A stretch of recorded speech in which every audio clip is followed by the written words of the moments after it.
El día de hoy, el ingeniero Denis Parra va a hablar de análisis sísmico de estructuras geotécnicas. Denis Parra es ingeniero civil con maestría en ingeniero civil por la UNI, con estudios de ingeniería geotécnica y maestría en Brasil, estudio de posgrado en Japón. Tiene más de 25 años de experiencia, es gerente general de ANSES, una compañía consultora y relacionada también a proyectos en minería, y se mantiene como profesor en la Facultad de Ingeniería Civil de la U. El día de hoy la conferencia del ingeniero Parra, que ha hablado de estos temas en otras oportunidades. Hoy te pedimos que por favor vinieras a esta conferencia porque es un tema bastante interesante y que se ve por la audiencia tan temprano, ¿no? No siendo tan frecuente que la gente llegue temprano. Hoy día tenemos un lleno prácticamente a la hora, así que dejo con ustedes el ingeniero Parra.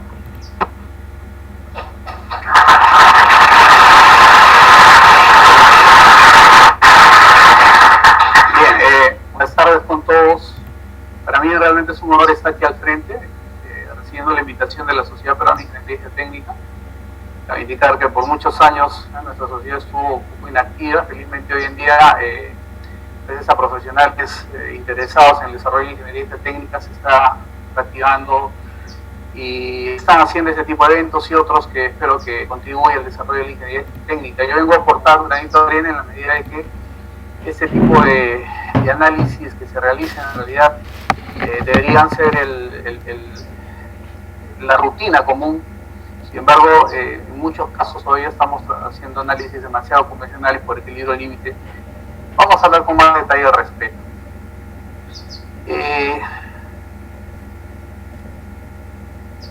¿Está funcionando?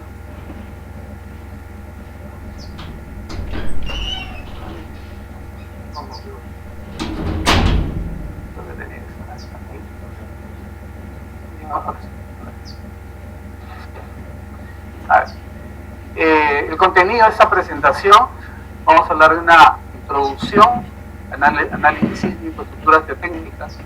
Vamos a hablar del coeficiente sísmico, que todo para nosotros es muy común cuando hacemos análisis de estabilidad por equilibrio límite. Vamos a hablar acerca de las propiedades dinámicas de materiales e interfaces. Cuando hacemos análisis sísmico de estructuras geotécnicas, tenemos necesariamente que hacer una serie de pasos previos, como es el análisis de respuesta o análisis de sitio, lo que anteriormente se llamaba el análisis de amplificación, ¿no? Para poder determinar ciertos parámetros que nos van a servir en función del método de análisis de poder analizarlo. Además también vamos a tocar un tema llamado interfaz. En realidad cuando nosotros trabajamos con taludes, ya sean naturales o artificiales, usualmente trabajamos con suelos. Existen instalaciones, yo trabajo bastante en minería, existen instalaciones como por ejemplo pilas de lixiviación en la cual se generan elementos de interfase, que es cuando tengo por ejemplo elementos geosintéticos, ¿no?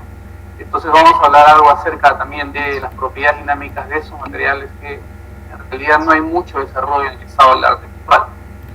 Vamos a hablar de los métodos simplificados para el cálculo de desplazamientos, métodos rigurosos para el cálculo de desplazamientos inducidos por sismo, que al final del día es lo que tenemos que evaluar desde un punto de vista de análisis sísmico.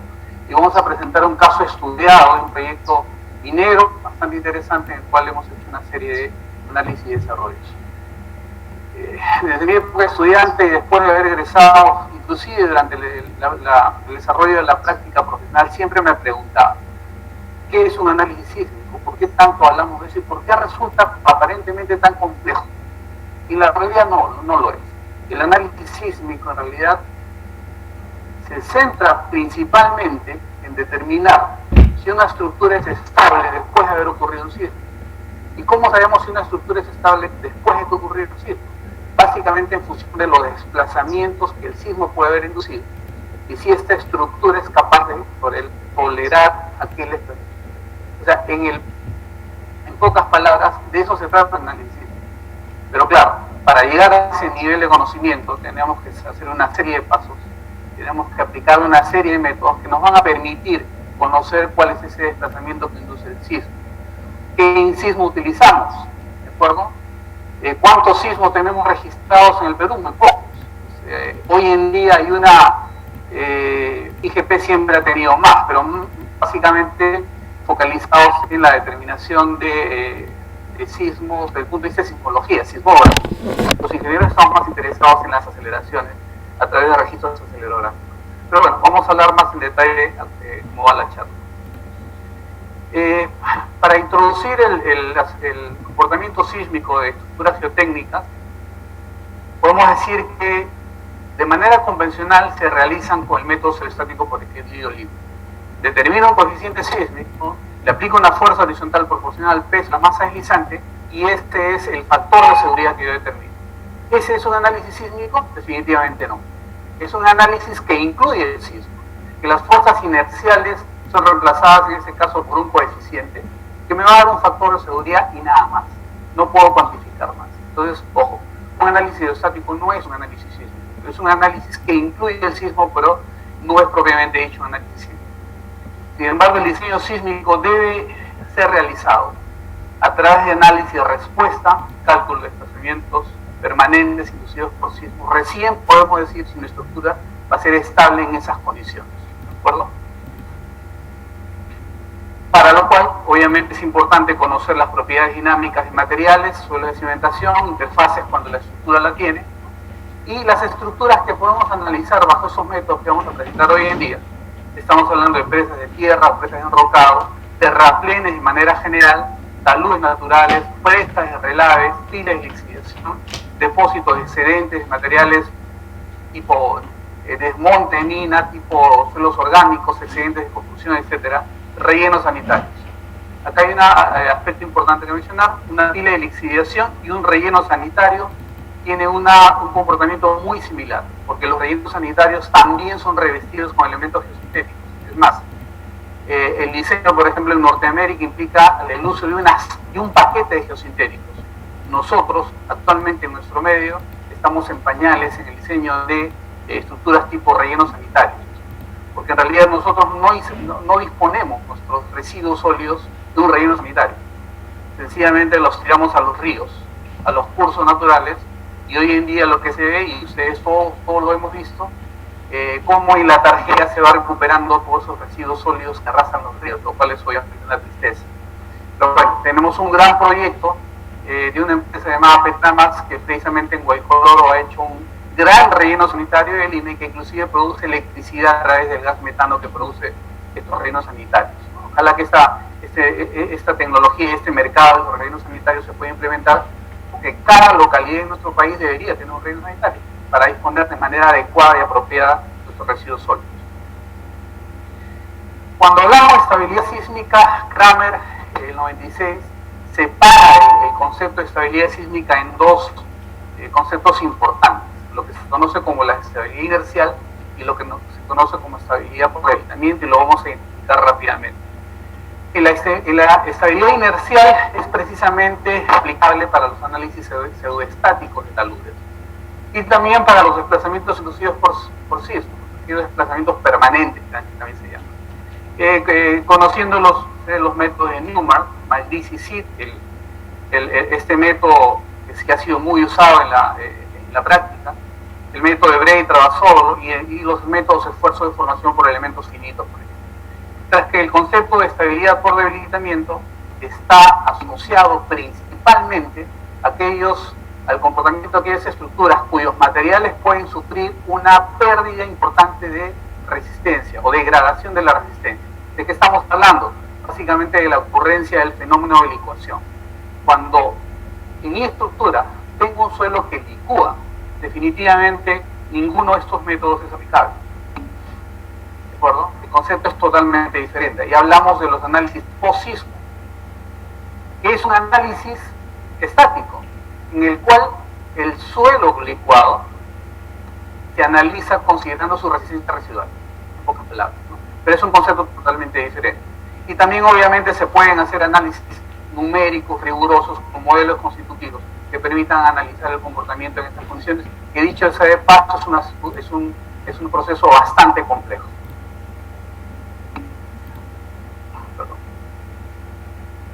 En la práctica actual, como habíamos dicho, se realizan análisis pseudoestáticos determinando un coeficiente sísmico, Usualmente la práctica indica 1/3, 1/2 del PGA. ¿Qué cosa es el PGA? El Peak Ground Acceleration, ¿no? La aceleración máxima en el terreno, recomendado por estos autores. Es muy común utilizar el 50% del PGA, ¿de acuerdo? Sin embargo, un criterio más moderno que propone el profesor Bray, que hace un mes estuvo aquí en Lima dando una charla bastante interesante, tanto él como Talea Travasoro trabajó una tesis de doctorado, en el cual propusieron análisis de desplazamientos permanentes inducidos por sismo, y a partir de ahí, cómo calcular un coeficiente sísmico que no sea simplemente una fracción de la aceleración, sino que tenga un criterio más racional, que dependa de las características del sismo, que dependa de las características del talud que estoy analizando, que depende de una serie de factores. En mi experiencia es el método más racional que he podido ver, y que hoy en día lo estamos aplicando para el cálculo del coeficiente sísmico. Es decir, ya no más tomar el 50%. A veces es el 50%, a veces es más alto, a veces es menor. Luego de realizar el desplazamiento, el análisis estático, usualmente se procede de la siguiente forma. Si el factor de seguridad pseudoestático es menor, si es mayor que 1, todo bien. Eso prácticamente me garantiza, la práctica indica, la experiencia indica que el factor de seguridad es mayor que 1. Los desplazamientos que va a inducir el sismo son pequeños. Sin embargo, cuando el factor de seguridad es menor que 1, ¿de acuerdo? Eso no significa que el talud es inestable. Yo trabajo bastante en minería. Hablar de este concepto de factor de seguridad menor que 1 y asociarlo a esto, que el talud es estable, ha sido, por ejemplo, algo muy difícil de explicar a los reguladores ministerios de energía. Hoy en día ya lo entienden, pero hace 10 años era complicado. Un talud que tiene 0.9 de factor de seguridad no necesariamente es estable. ¿De qué depende? Depende de su desplazamiento. Entonces, ahí aplicamos un criterio más riguroso. Es decir, no confiar la estabilidad del talud a un factor de seguridad, sino un criterio más riguroso que sería el cálculo del desplazamiento. Y en ese sentido, los desplazamientos pueden ser calculados a partir de métodos simplificados y rigurosos. Y aquí tenemos un criterio para decir el desplazamiento puede ser tolerable o no. Usualmente cuando es menor de 30 centímetros es un desplazamiento menor. Entre 30 centímetros y un metro moderado, un desplazamiento mayor asociado ya a la falla del talud, estamos hablando de 1 metro. ¿De acuerdo? Este es un criterio bastante aceptable y, ojo, y algo importante, no depende necesariamente de la altura del talud. Este criterio es aplicado para taludes de 10 metros o 100 metros de altura, lo cual aparentemente no es lógico, pero durante muchos años de mi experiencia profesional he buscado criterios, digamos, más racionales que relacionen el desplazamiento con la altura del talud, el desplazamiento con algún otro efecto, para saber si esto es tolerable. Sin embargo, no hay ese tipo de investigaciones y no hay recomendaciones de cuánto esto podría ser. Entonces, esto es una buena medida digamos, del comportamiento de un talud. Entonces, tendremos que apuntar a calcular este valor. Cabe indicar además, ¿no es cierto?, que si una estructura que tiene revestimiento de geomembrana, como una pila de lixiviación, como un relleno sanitario, 15 a 30 centímetros puede rajar la geomembrana. Probablemente el talud va a ser estable, pero la geomembrana ya se rompió. Y si se rompe, los lixiviados, sea residuos peligrosos, residuos contaminantes, sea soluciones de lixiviación, ácido sulfúrico o cianuro de sodio, van a percolar al medio ambiente, generando contaminación. ¿De acuerdo? Entonces, es otro criterio cuando yo tengo estructuras revestidas, de poder controlar con bastante rigurosidad los desplazamientos. Vean, no estamos hablando de metros, estamos hablando de centímetros, ¿no? Entonces, de ahí es lo complejo cuando uno utiliza un método simplificado que me dice que el desplazamiento es 2,5 centímetros, ¿qué en realidad significa eso? Los desplazamientos inducidos por sismo para que la estructura sea estable en realidad son pequeños, usualmente menores a 30 centímetros. ¿Qué es el coeficiente sísmico? Se puede hablar mucho, una clase completa de lo que es el coeficiente sísmico, vamos a hacer un resumen. Es una fuerza lateral utilizada en el análisis estático por equilibrio límite. Y es así como funciona.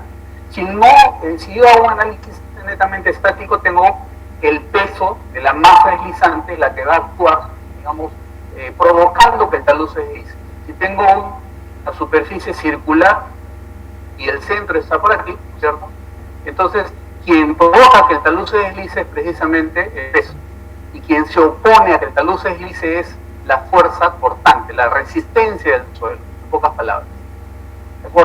Entonces, si nosotros le agregamos una fuerza horizontal que simula los efectos inerciales del sismo, entonces esa fuerza también va a tener momento con dirección en esa dirección y va a contribuir a la disminución de los factores de seguridad. ¿Cómo calculamos esa fuerza? Muy fácil. Multiplicamos el peso de la masa deslizante por un coeficiente. Y ese coeficiente le llamamos el coeficiente sismo. Es así de sencillo.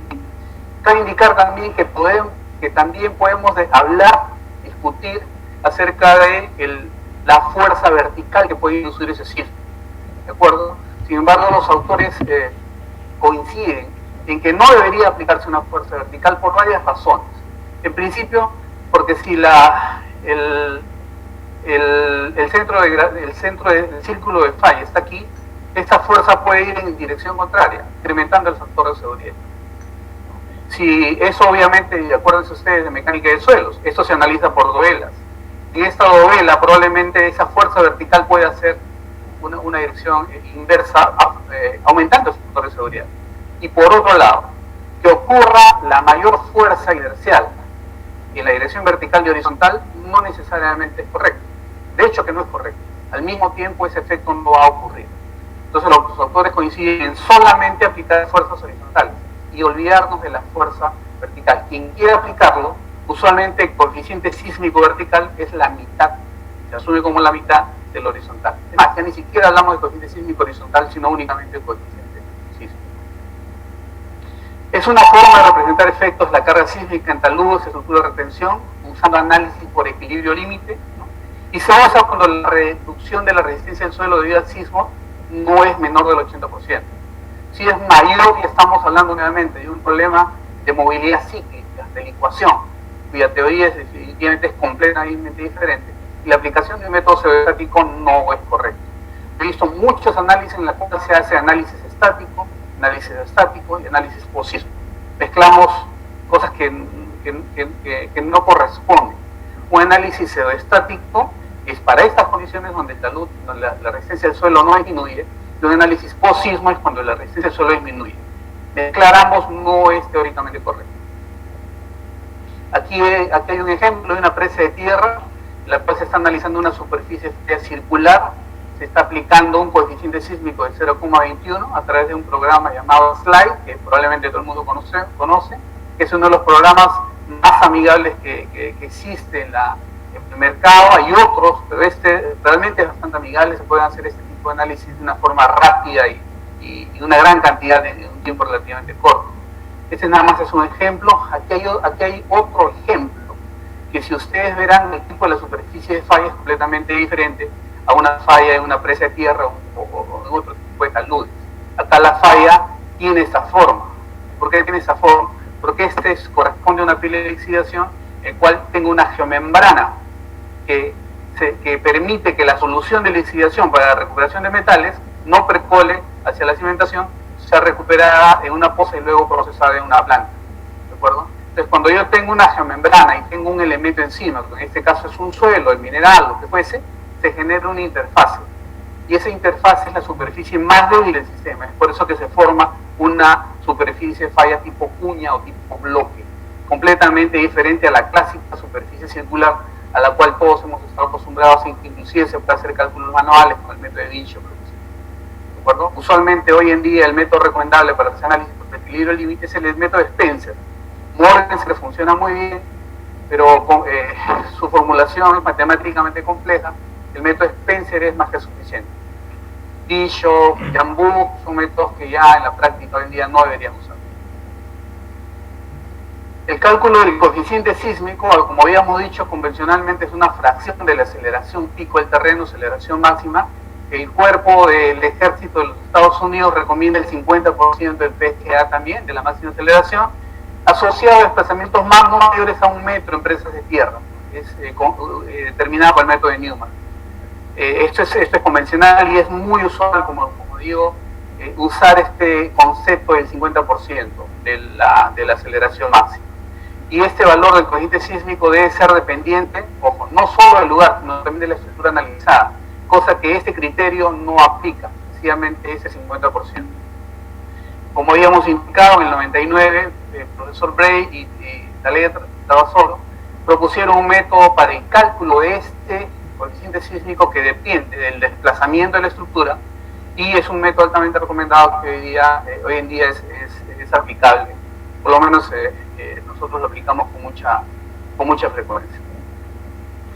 Es un poco difícil hablar de determinar el coeficiente sísmico a partir del método de Bray-Travasor del año 2009 sin hablar del método del 2007 que calcula el desplazamiento inducido por sismo. Eso lo vamos a hacer más adelante. Esta misma ecuación la vamos a presentar. En todo caso, voy a indicar cuál es cómo se obtiene este coeficiente sísmico a partir de esta fórmula. Hay artículos técnicos y todos están en la literatura, y hay una biblioteca importante de información. Que tenga interés, con todo gusto se los puedo proporcionar. Pero en el año 2007, el profesor Bray y su alumna de la ETRA solo propusieron esta fórmula para determinar el desplazamiento que induce un sismo en un cierto talud. Más adelante, nuevamente, les vamos a presentar un poco en más detalle este método. Pero aquí esta expresión depende de la aceleración de fluencia, ¿no? Que todos ya sabemos que corresponde al coeficiente sísmico para el cual el factor de seguridad es igual a 1. Es un concepto bien sencillo. Luego tenemos el desplazamiento inducido por el sismo. Tenemos el periodo fundamental de la estructura. Ojo, aquí tengo la aceleración espectral tomado a 1,5 ts. ¿Qué quiere decir eso? Yo determino el espectro de respuesta a partir de un estudio de peligro sísmico, determino cuál es el periodo de la estructura, ¿perdón? Lo degrado por 1,5, es decir, lo aumento. ¿Y por qué aumenta? Porque cualquier estructura, sea un elemento estructural, sea una estructura geotécnica, cuando es sometida a vibraciones se degrada, es decir, su periodo aumenta, porque sus propiedades, por ejemplo, la velocidad de corte disminuye. Entonces, cuando está sometido a un sismo intenso, el método de Bray-Travasor sugiere que esa degradación es aproximadamente 50% más en el periodo, ¿de acuerdo? Entonces, la aceleración espectral tomada a 1,5 veces el periodo me va a servir para calcular el desplazamiento, ¿no? Y la magnitud, ojo, que esta aceleración espectral depende del periodo de retorno.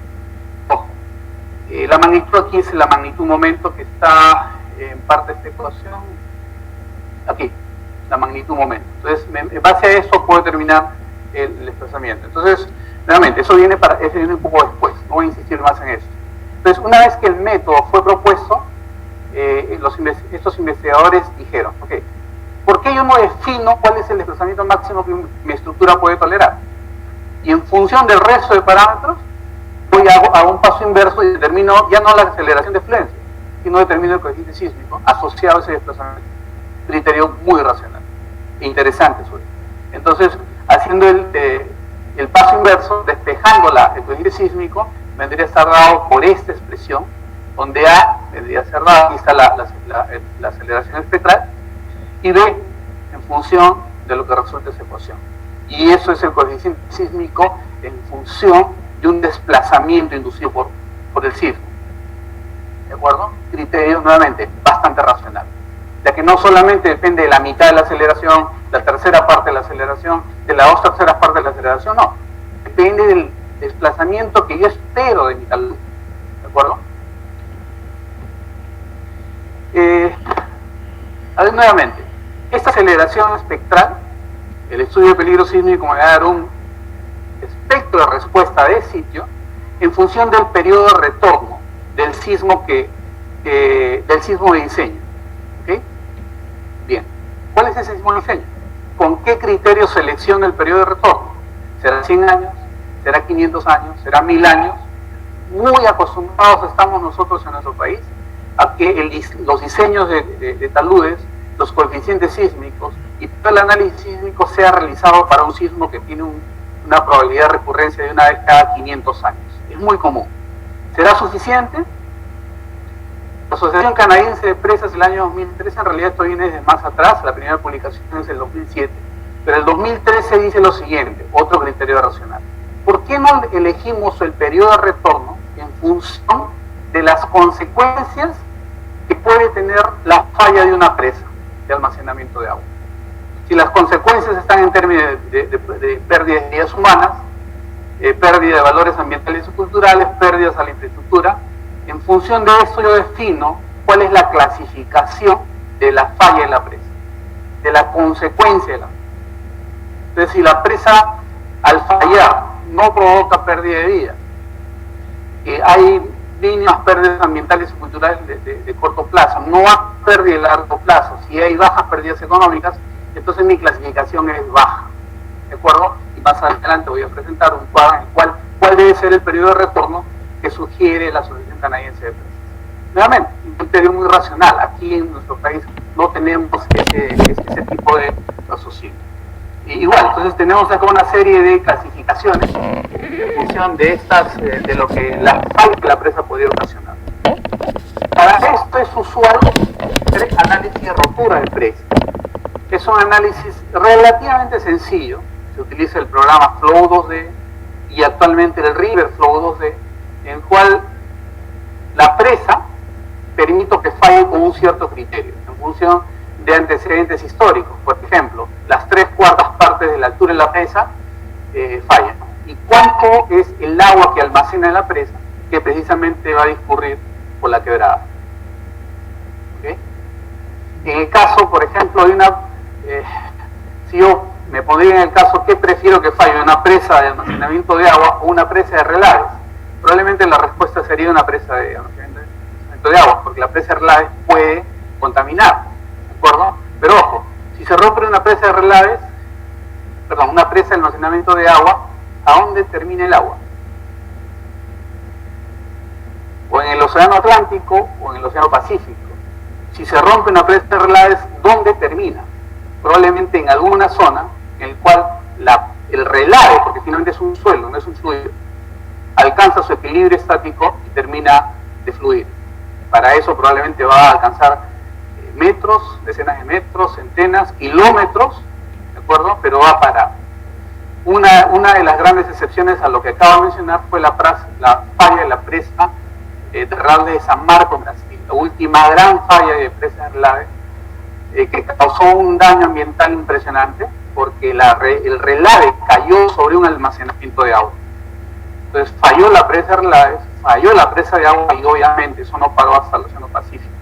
Y se veía una gran estela de material gris, ¿de acuerdo?, del típico color del fierro, o sea, eran relaves de fierro, que se veía desde el aire, caminando, generando un daño ambiental impresionante que va a ser recuperado según los expertos en los próximos 100 años. Esa es una excepción.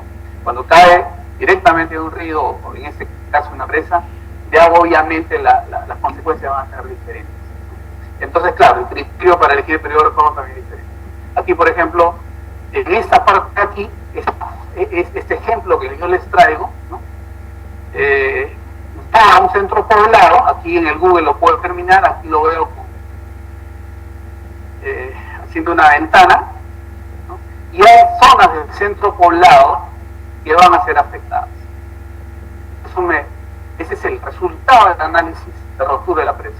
No está afectando todo, porque claro, obviamente la onda se va atenuando. Hay un hidrograma en el cual viene con fuerza y seguramente después de algunos minutos alcanza un centro poblado, ¿no? Pero definitivamente va a afectar parte de él, ¿no? Es triste obviamente cuantificar y decir, bueno, esto puede generar tanta cantidad de víctimas, y en función de eso hacer la clasificación de la consecuencia de rotura de la presa, ¿de acuerdo? Esto ocurrió hace pocos días, ¿no? La falla de la presa Chiquiche en Saiza de Ayacucho. Esto está aguas arriba de Acarí, ¿de acuerdo? La foto indica que esto ocurrió el 15 de marzo, hace poco, pero en realidad y afortunadamente esta presa falló de manera progresiva, no falló completamente, ¿no? El día 17 terminó de fallar. La falla ocurrió en ese punto, generó una avenida importante que hizo que el río Acarí creciera de los usuales 150 metros cúbicos por segundo a más de 1200 metros cúbicos por segundo, ¿no? Llegó, obviamente, aquí solamente he puesto como límite el poblado Acarí, que fue el más afectado, pero obviamente esto llegó hasta el mar, una pesadilla. Esto fue el aumento del río Acarí generando erosión, obviamente, porque el lecho del río es bastante amplio, pero los caudales estacionales no llegan a tan altos. ocasiona lo que ya hemos visto lamentablemente con repetidas veces en televisión estos últimos días, la erosión de las riberas y el descalce de algunas viviendas y seguramente la calle de la mina. Entonces, en función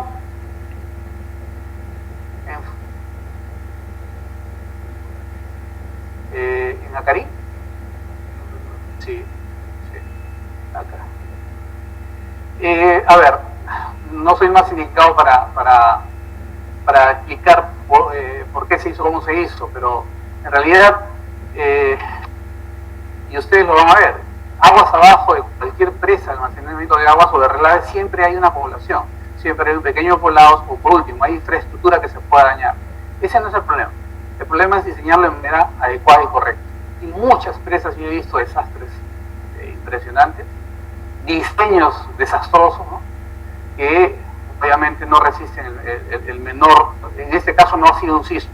Ojo, cuando el CDA, la Asociación Canadiense de Presas, dice que la presa va a fallar, no me dice por qué va a fallar, sencillamente va a fallar. Puede ser por, en este caso, por flujos extraordinarios, puede ser por lluvia, puede ser por mala operación, en el caso de la presa de Saiza, según las noticias, porque obviamente no hemos estado ahí.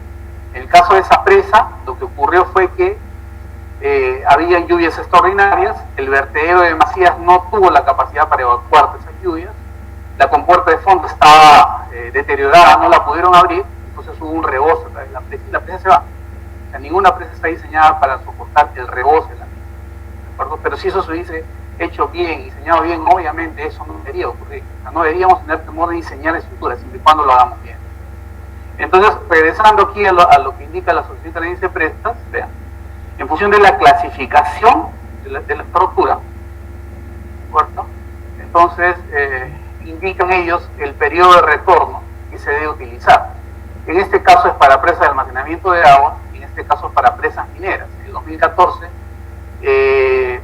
se dan criterios para presas de tierra, y para diseñar estructuras hidráulicas uso estos criterios, y para hacer el diseño sísmico uso estos criterios, ¿no? Para el caso de diseño sísmico que nos llama esta presentación, estamos hablando que para la clasificación baja de consecuencia de rotura, estamos hablando que 1 entre 100 años es suficiente. Pero para una clasificación alta, estamos hablando de casi 2.500 años. De acuerdo, muy por encima de lo que estamos usualmente acostumbrados, de 500 años de periodo de retorno. En el caso de presas mineras, por ejemplo, presas de relave, la clasificación es menos exigente. Y es menos exigente por lo que les acabo de mencionar, la cantidad del daño asociado a las fallas de las presas relaves es menor. Puede haber mayor contaminación definitivamente, pero el relave es un elemento que en algún momento llega a un equilibrio. Entonces, sugiere usar este criterio. Por ejemplo, aquí al medio encontramos los 500 años que nosotros usamos usualmente para el diseño de nuestra estructura. Pero si la clasificación de la consecuencia de rotura es mayor, entonces tendremos que usar en algunos casos, y eso para nuestros casos sí es de bastante alta realidad, de 1 en 10.000 años. 10.000 años, ¿no? Imaginan lo que eso significa en términos de aceleración máxima, ¿no? Un terremoto que probablemente nunca lo vamos a ver, o nunca va a ocurrir, ¿no es cierto?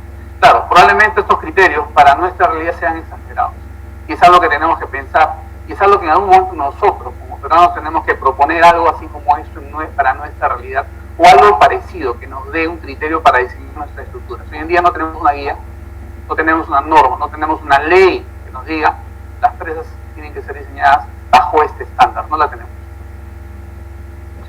Aprovecho a hacer una propaganda. Entre el 22 y 23 de mayo, expertos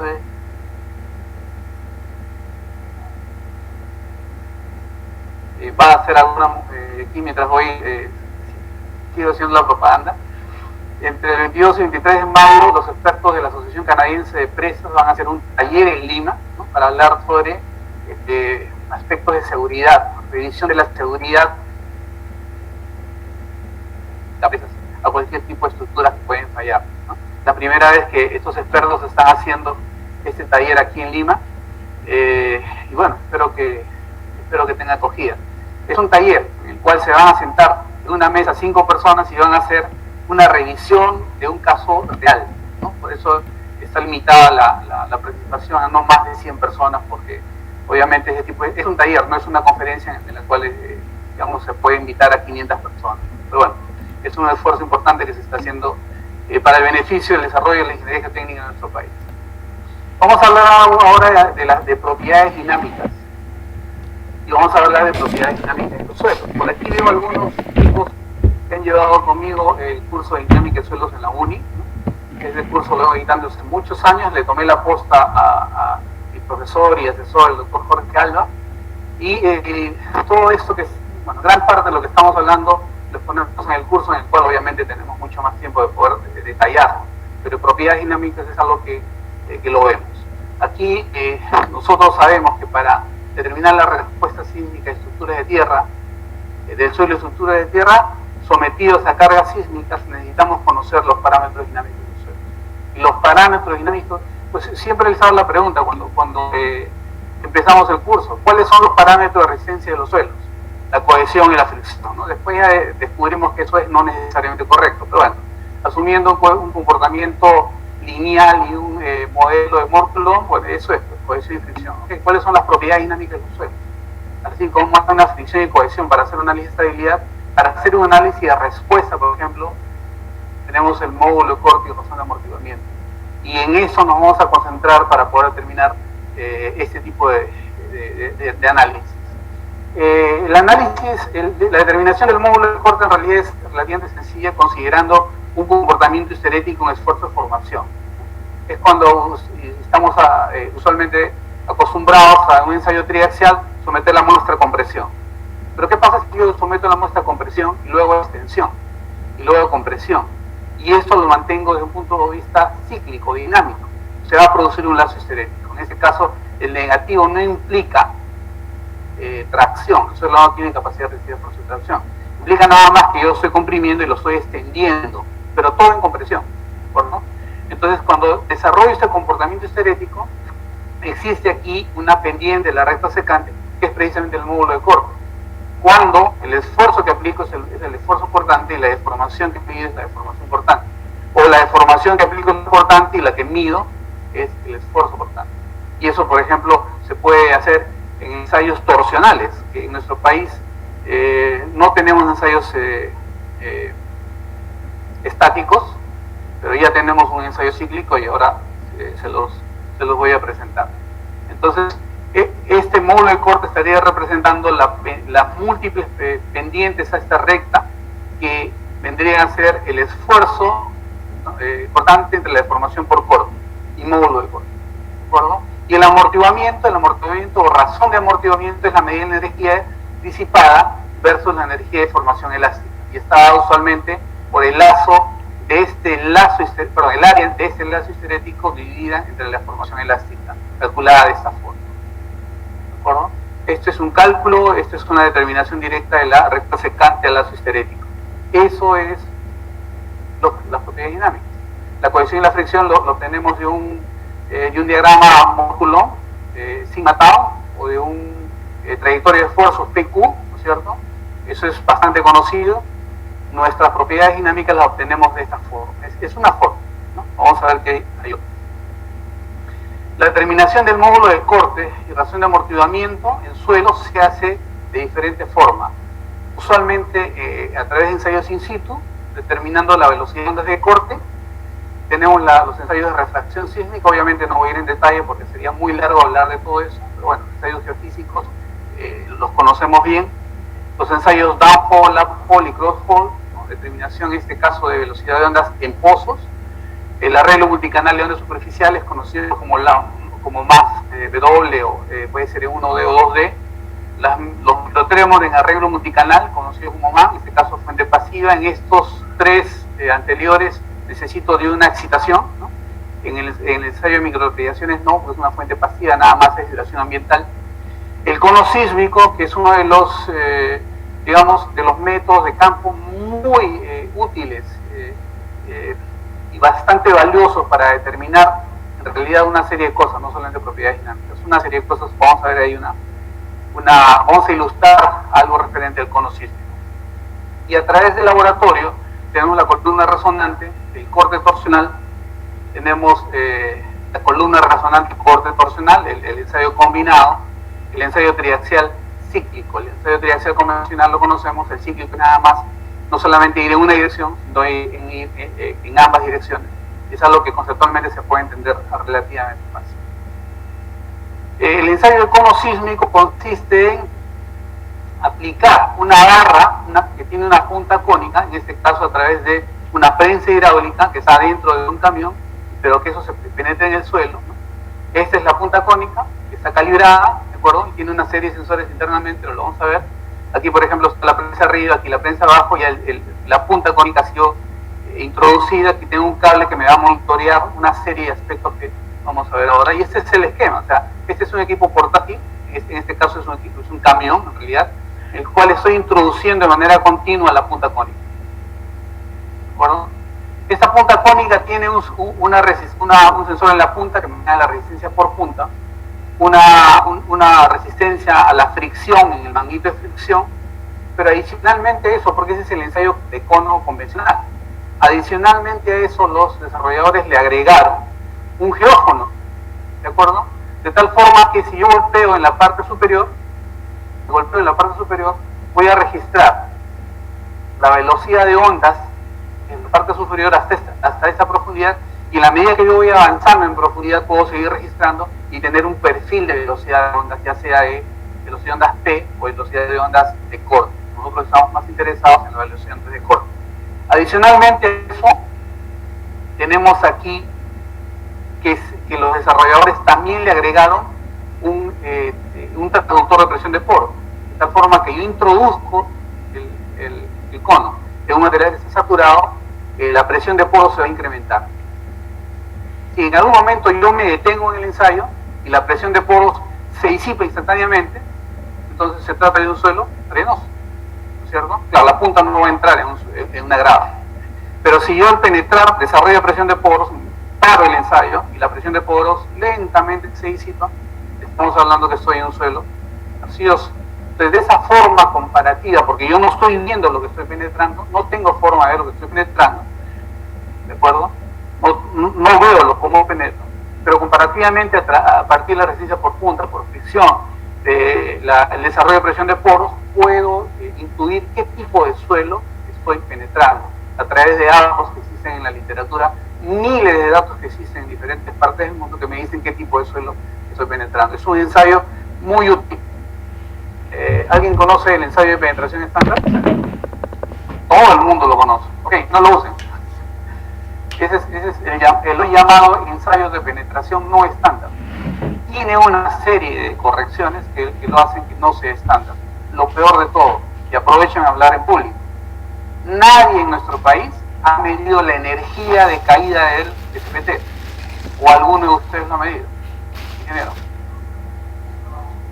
Yo conozco otra, pero es la primera. Es correcto, lo que mencionas es correcto. Es una empresa nada más que tiene y hay una otra que está por comprarla. Ya le hemos dicho, úsenlo, midan su energía. Porque si no mido la energía, los datos que obtengo no me sirven para nada, o me sirven para poco. A menos que yo asuma que la energía es aproximadamente tanto, ya dan mis correcciones como corresponde. De otra forma, el ensayo SPT no me sirve. En muchos lugares en el mundo, el ensayo SPT es acompañado con la medición de la energía.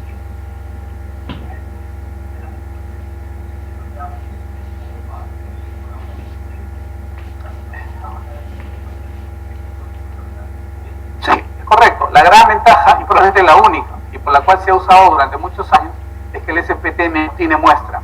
Yo retiro la varilla, abro la caña partida y veo el suelo, y lo llevo al laboratorio, y sé su humedad y lo clasifico.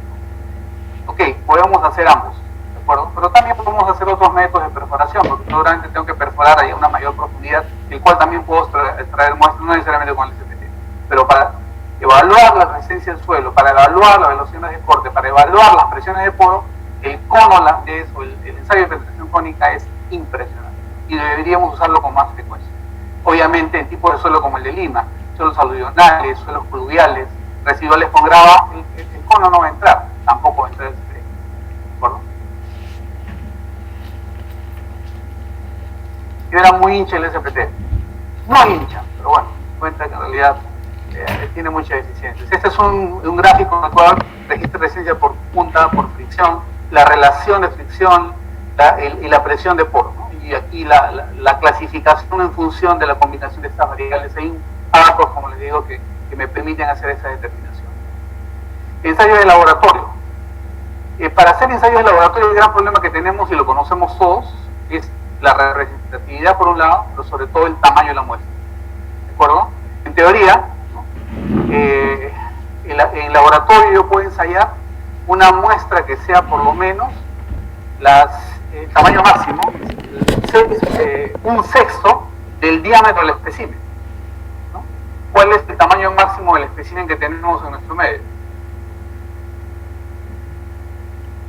Hace mucho tiempo había, y lo más común era 5 centímetros, 2 pulgadas, ¿no? Hoy en día tenemos hasta 15 centímetros o 6 pulgadas. Si ustedes dividen 6 pulgadas entre 6, o sea, yo podría analizar solamente una muestra de 1 pulgada. Ok, ¿qué pasa con una grada que tiene 4 o 8 pulgadas? No se pone. Bueno, no hay forma, y ese es el gran problema que tenemos en el laboratorio. Para eso hay métodos que se llaman las curvas homotéticas o curvas paralelas. ¿Qué consiste? En hacer una gradación de campo, por ejemplo 12, 8 pulgadas, eso lo hago en campo, porque en laboratorio solamente puedo hacer hasta 3. De 3 para abajo lo llevo al laboratorio, obtengo la curva, y sobre 3 pulgadas lo hago en campo, ¿no es cierto? Ya sabemos que eso es tedioso, hay que pesar la muestra, hay que medirla con winch, etcétera, y armar la curva, pero se puede. Entonces construyo la curva global. Hay una técnica que dice, ok, tengo la muestra global, le trazo una curva paralela,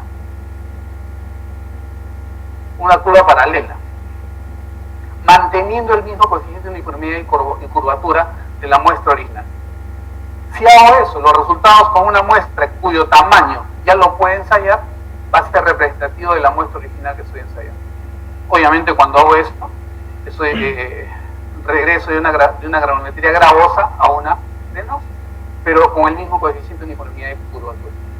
Eso es mejor, en mi opinión, a que sencillamente hagamos lo que usualmente hacemos, que es cortar la muestra aquí, ¿no? Y ensayar de aquí para abajo. Eso es lo que hacemos. Truncamos la muestra.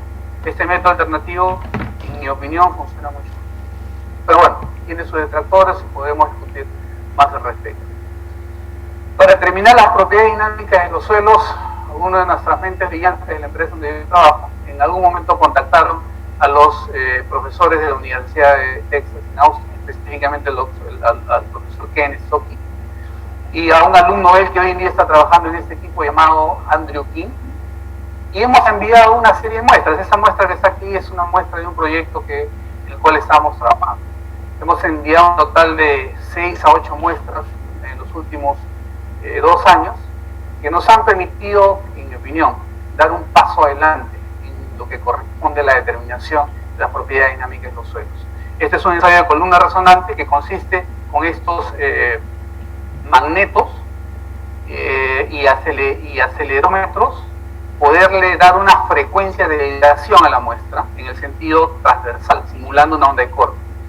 Llevarla a su frecuencia de resonancia y en esas condiciones medir su módulo de corte y por decaimiento su razón de amortiguamiento.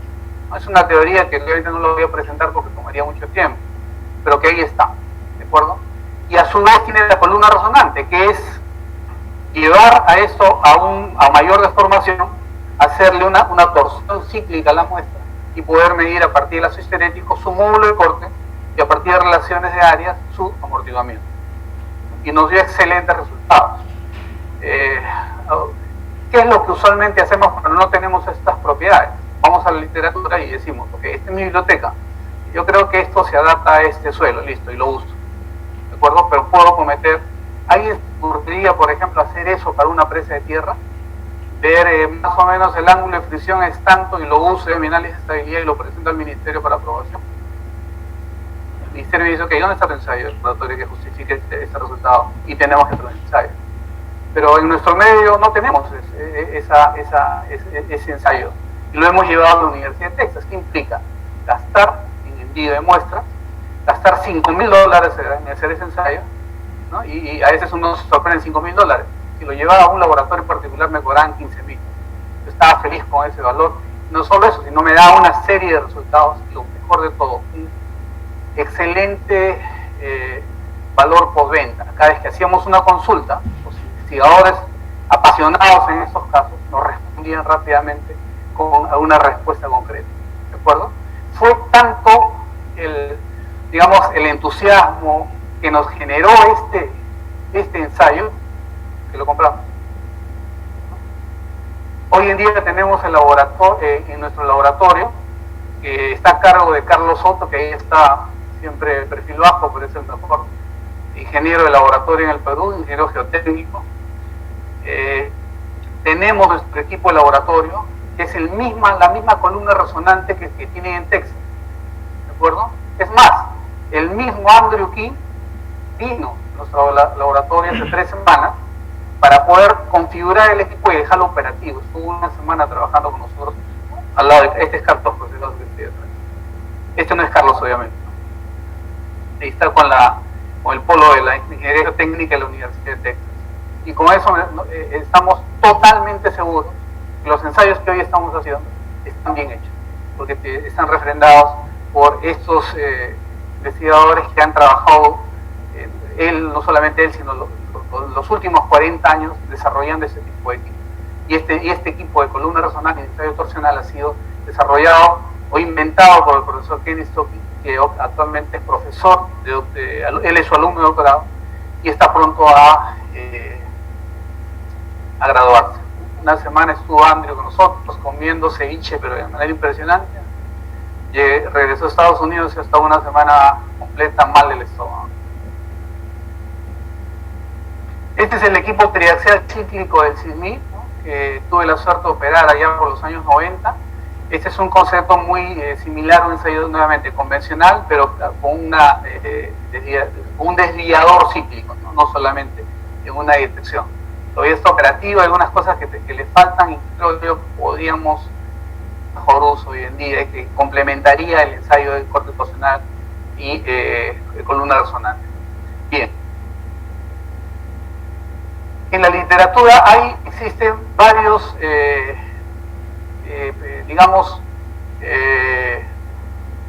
una serie de curvas publicadas por diversos autores desde el año 70 en función de ensayos realizados en muestras de suelo en diferentes laboratorios. En el año 70, los profesores Ida e Ingrid publican por primera vez curvas de reducción del módulo para suelos arenosos, y esta curva ha sido usada por décadas, hasta que investigadores posteriormente han estado desarrollando curvas, digamos, más ajustadas a diferentes tipos de realidad. Pero esta curva yo recuerdo que la he utilizado mucho para mis análisis de respuestas. Esta es la curva nuevamente de módulo de corte normalizado. Usualmente se presenta así: el módulo de corte entre el módulo máximo, que varía con la deformación, es decir, el valor es máximo para una deformación de 10 a la menos 4%, ¿de acuerdo? Cuando nosotros hacemos ensayos triaxiales, usualmente vemos de aquí para adelante, ¿no?, de 1% y falla en 10 o 15%. Cuando hablamos ya de propiedades dinámicas, estamos interesados en deformaciones pequeñas, ¿de acuerdo?, muy pequeñas. Esto de aquí corresponde a 10 a la menos 4%, y en este rango ya están los terremotos severos. Ojo, los terremotos severos desarrollan deformaciones del 1%. No va más allá. Ya cuando falla puede desarrollar deformaciones mayores. Pero en la medida que el sismo desarrolla una deformación mayor, ¿qué está ocurriendo con la rigidez representada por el módulo? Se va disminuyendo y se va degradando. ¿De acuerdo?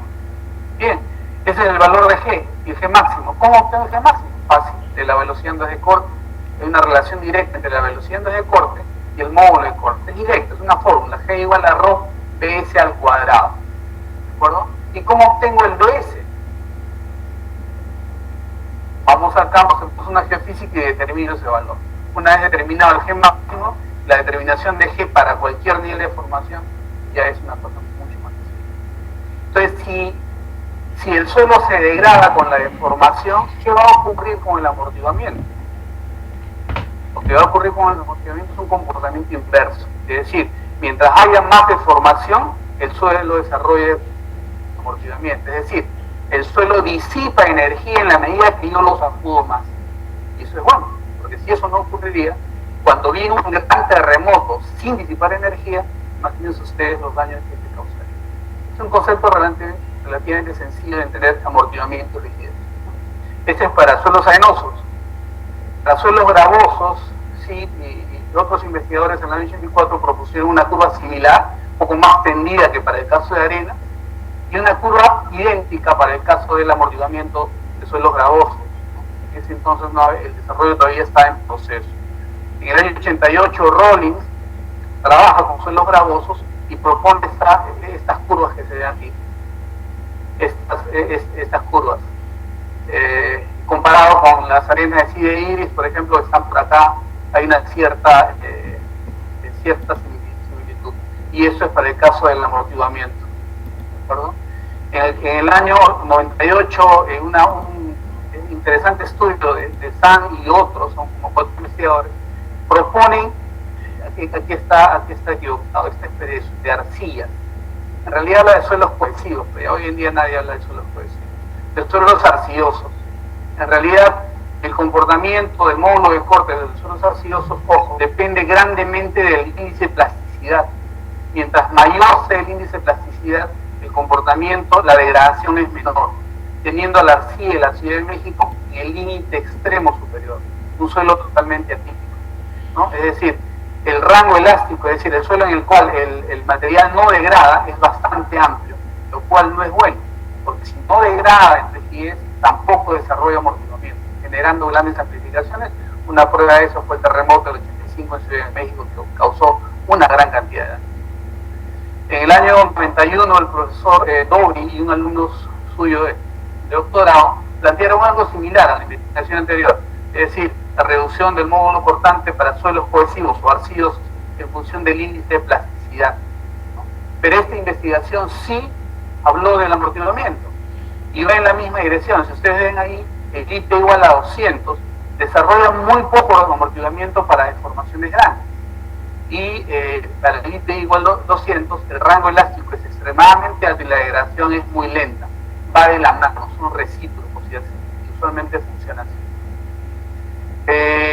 Ya en el año 2001, Tarantelli, trabajando en el Laboratorio Geotécnico de la Universidad de Texas, propone lo que hoy en día se conoce como el estado del arte en la determinación de propiedades dinámicas.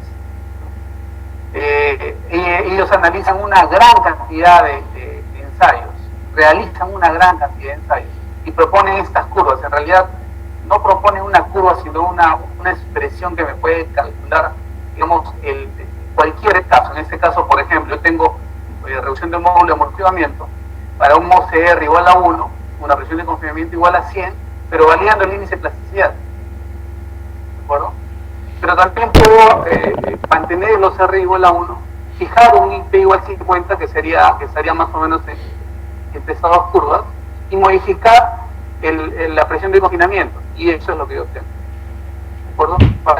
Para suelos limosos arcillosos y arcillas con arena. Posteriormente, en el año 2003, Maine, en la misma Universidad de Texas, continúa el trabajo de Grandelli y ya trabaja con un equipo más grande para suelos arenosos y suelos gravosos, ¿no? Publicando también estas curvas, y que en este caso dependen del diámetro 50, de la presión de confinamiento y el coeficiente de uniformidad. Ya es un avance bastante importante, y como repito, hoy en día son estas las curvas que en teoría deberíamos usar para análisis, pero en realidad lo que deberíamos hacer son ensayos. ¿Okay? Hay que hacer ensayos, y si a esos ensayos se comparan con alguna de estas curvas, ok, usaremos la curva, porque no podemos hacer ensayos para todas las presiones de confinamiento. Sí podemos generar curvas para cada presión de confinamiento. Le dije que el ensayo en Texas me costaba $5,000, ¿no es cierto? ¿Cuánto vamos a cobrar, Carlos? 4.800, nada más. Y todos están bienvenidos. En realidad lo que hemos hecho es promocionar el equipo para que todos lo usen a un valor realmente, o sea, que no compensa la inversión que se ha hecho, pero que nos va a permitir a nosotros hoy en día decir: sí puedo hacer un análisis de este tipo en un laboratorio local, certificado y probado que las cosas funcionan bien. Y por favor, ya les he dicho, si ustedes tendrían que hacer el diseño de una presa de tierra, no van a ir a la literatura y buscar cuál es el ángulo de flexión y cohesión y con eso hacer su corrida. igual. Estas curvas son referenciales, pero deberíamos hacer ensayos si para eso hemos traído el equipo. ¿De acuerdo? Los proyectos lo deberían pagar en realidad. Y aquí en este caso, por ejemplo, manteniendo un coeficiente de uniformidad de 20 y diámetro 5 milímetros, variamos la presión de confinamiento y tenemos una serie de curvas que también son bastante útiles, han demostrado ser útiles. Sorpresa no a la vida y ahora les voy a comentar un detalle. Por ejemplo, para suelos arenosos, aquí he hecho una compilación de diferentes curvas en la literatura. Vean o sea, qué tanta variabilidad puede haber y cuál es lo que yo podría escoger, ¿no? Estas son las curvas de Sid de Iris, superior, inferior y la promedio. Aquí tengo la de Ishibashi, que se pega a la superior de Iris. Aquí tengo la de Busetti, que se pega a la del medio. Aquí tengo la de Menck para un coeficiente de 1. La mismo de Menck para 0.9, que se pega a esa de aquí de Busetti. La de Chivate Soleano, que se pega a la... Es decir, o sea, hay mucha variabilidad en las curvas propuestas para suelos arenosos. ¿Cuál pongo? De repente la de Menck, ¿sí? ¿De acuerdo? Lo más razonable sería hacer ensayos y ver efectivamente dónde es, ¿cierto? Para el caso de amortiguamiento igual, tenemos las curvas en Sid de Iris, tenemos la curva de Ishibashi-San, la de Busetti, la de Menck para C igual a 1, y la de Menck para C igual a 10, ¿de acuerdo? Hay variabilidad, entonces es razonable hacer ensayos. En el año pasado, a raíz de todos estos ensayos que mandamos a realizar en la Universidad de Texas, publicamos un artículo en la conferencia Heap Mining Solution de ese año. Se ensayaron 3 diferentes proyectos, 5 materiales, 2 de mineral de pila de lixiviación y 3 de desmonte de mina de botaderos de desmonte. Fueron 4 muestras de mineral lixiviado y 4 muestras de desmonte de mina. Estamos hablando de 8 muestras y saquemos cálculo cuánto costó eso en términos de inversión. Y los ensayos fueron realizados en Texas, tanto en la columna resonadora distorsional como en triaxial cíclico, que complementó los resultados. Estos son la granulometría del campo, y esta es la que se ensayó en laboratorio. Estas son las curvas que hemos propuesto para utilizar para el caso de este tipo de estructuras geotécnicas en minería. Hemos sido ciertamente osados porque el número de curvas de ensayos ha sido limitado, y obviamente esto va a estar en continua revisión en función de que se pueda realizar más ensayos de este tipo. Para interfaces es otro concepto. ¿Qué es una interfase? Es el contacto entre elementos de diferente rigidez. Como por ejemplo tenemos concreto-suelo, por ejemplo muro de contención, el concreto y el suelo son 2 elementos diferentes. Ahí se genera una interfase. Inclusive cuando se hace el cálculo de la estabilidad de un muro, se toma en cuenta la resistencia de la interfase, el ángulo de fricción interno de la interfase, que es diferente a la del suelo, es menor usualmente. Suelo-suelo, por ejemplo, en presas de tierra, el enrocado y la arcilla del núcleo son 2 elementos de diferente rigidez.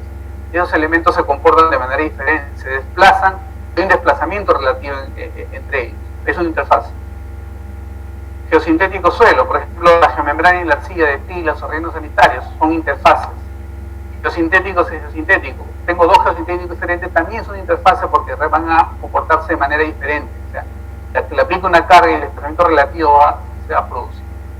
Y en estructuras revestidas como pilas, depósitos de materiales contaminantes, rellenos sanitarios, es un elemento crítico. Aquí hay una figura, una foto que ilustra, creo yo, con claridad lo que es una interfase. Vean. Esta es la geomembrana, y este es el material de protección de una pila de lixiviación, y este es el suelo. Entre la geomembrana y el suelo es una interfaz. Entre la geomembrana y el material de protección es otra. Usualmente en este tipo de aplicaciones la geomembrana es rugosa por abajo, ¿no? Para incrementar la resistencia al corte con el material de protección, que usualmente es acidoso, ¿no? Aquí hay el caso de 2 geomembranas, de 2 interfaces. Aquí también podemos ver ya a escala real el concepto de interfase. En esa pila de lixiviación, por ejemplo, tengo el suelo donde he colocado la arcilla y el suelo donde he colocado el GCL. ¿Qué es el GCL? Es una lámina de bentonita muy delgada cubierta con 2 geotextiles, ¿no? ¿Por qué coloco bentonita? Porque en un talud prácticamente vertical no puedo colocar arcilla. coloco arcilla y cómo la compacto, no hay forma. Entonces reemplazo la arcilla con ese elemento geosintético. ¿Okay? Sobre todo esto le coloco la geomembrana. Entonces, entre esta superficie y la geomembrana hay una interfaz.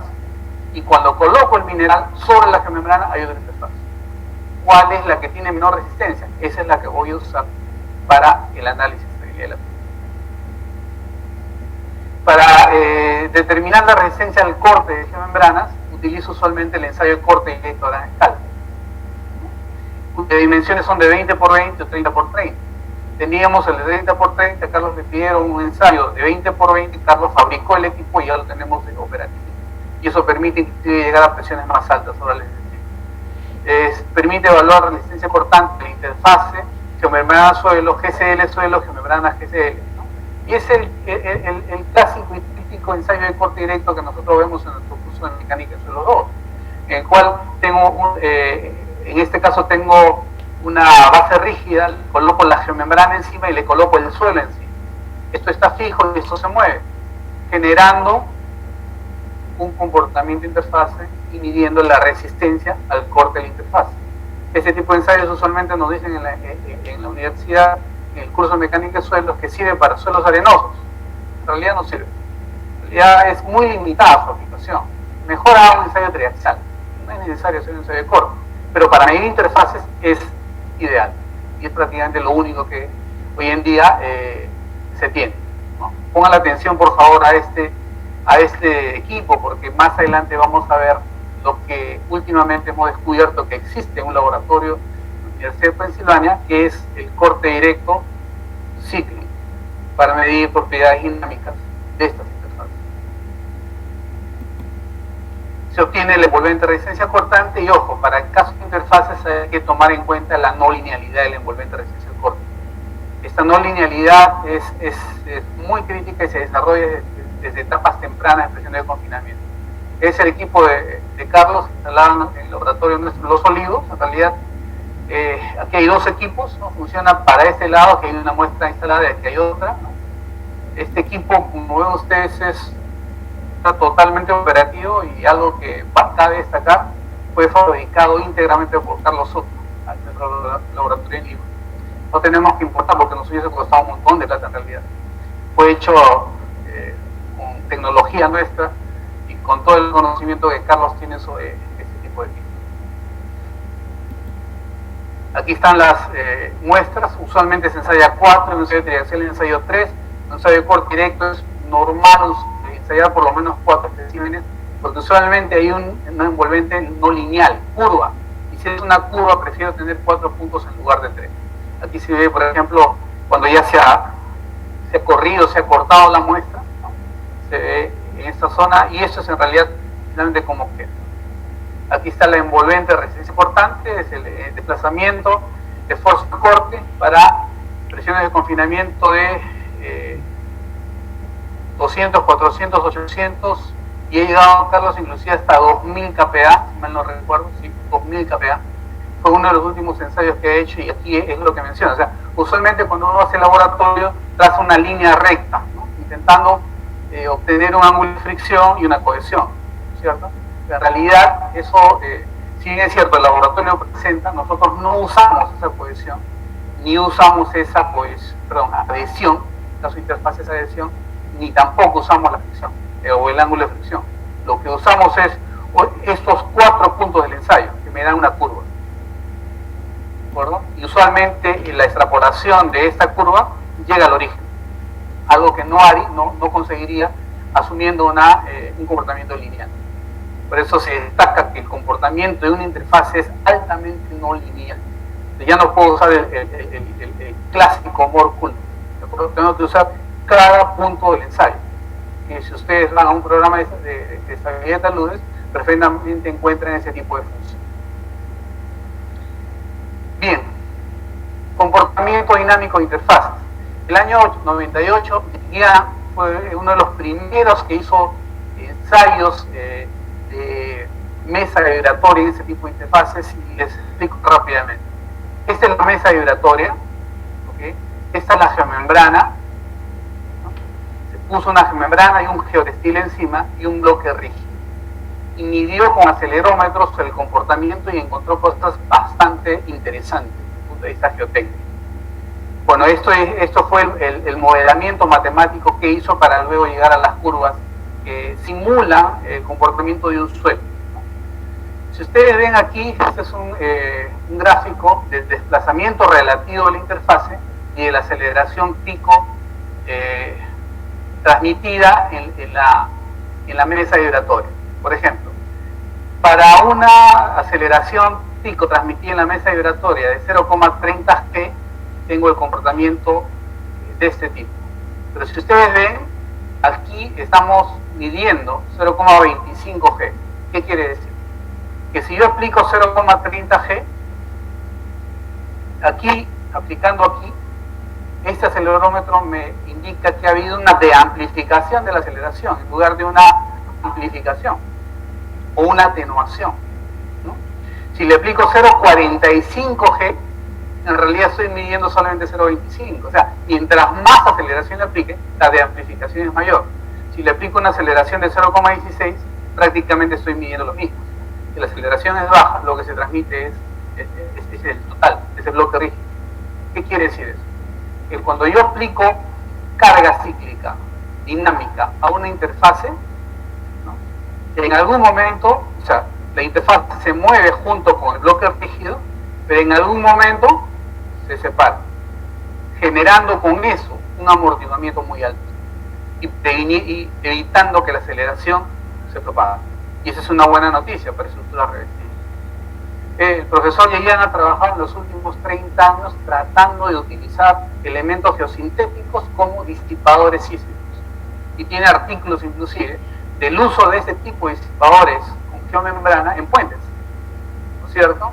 Algo debe ocurrir que obviamente no lo aplicamos de manera masiva, pero hay investigaciones que indican eso y esta es una de las primeras pruebas que se hizo en ese sentido.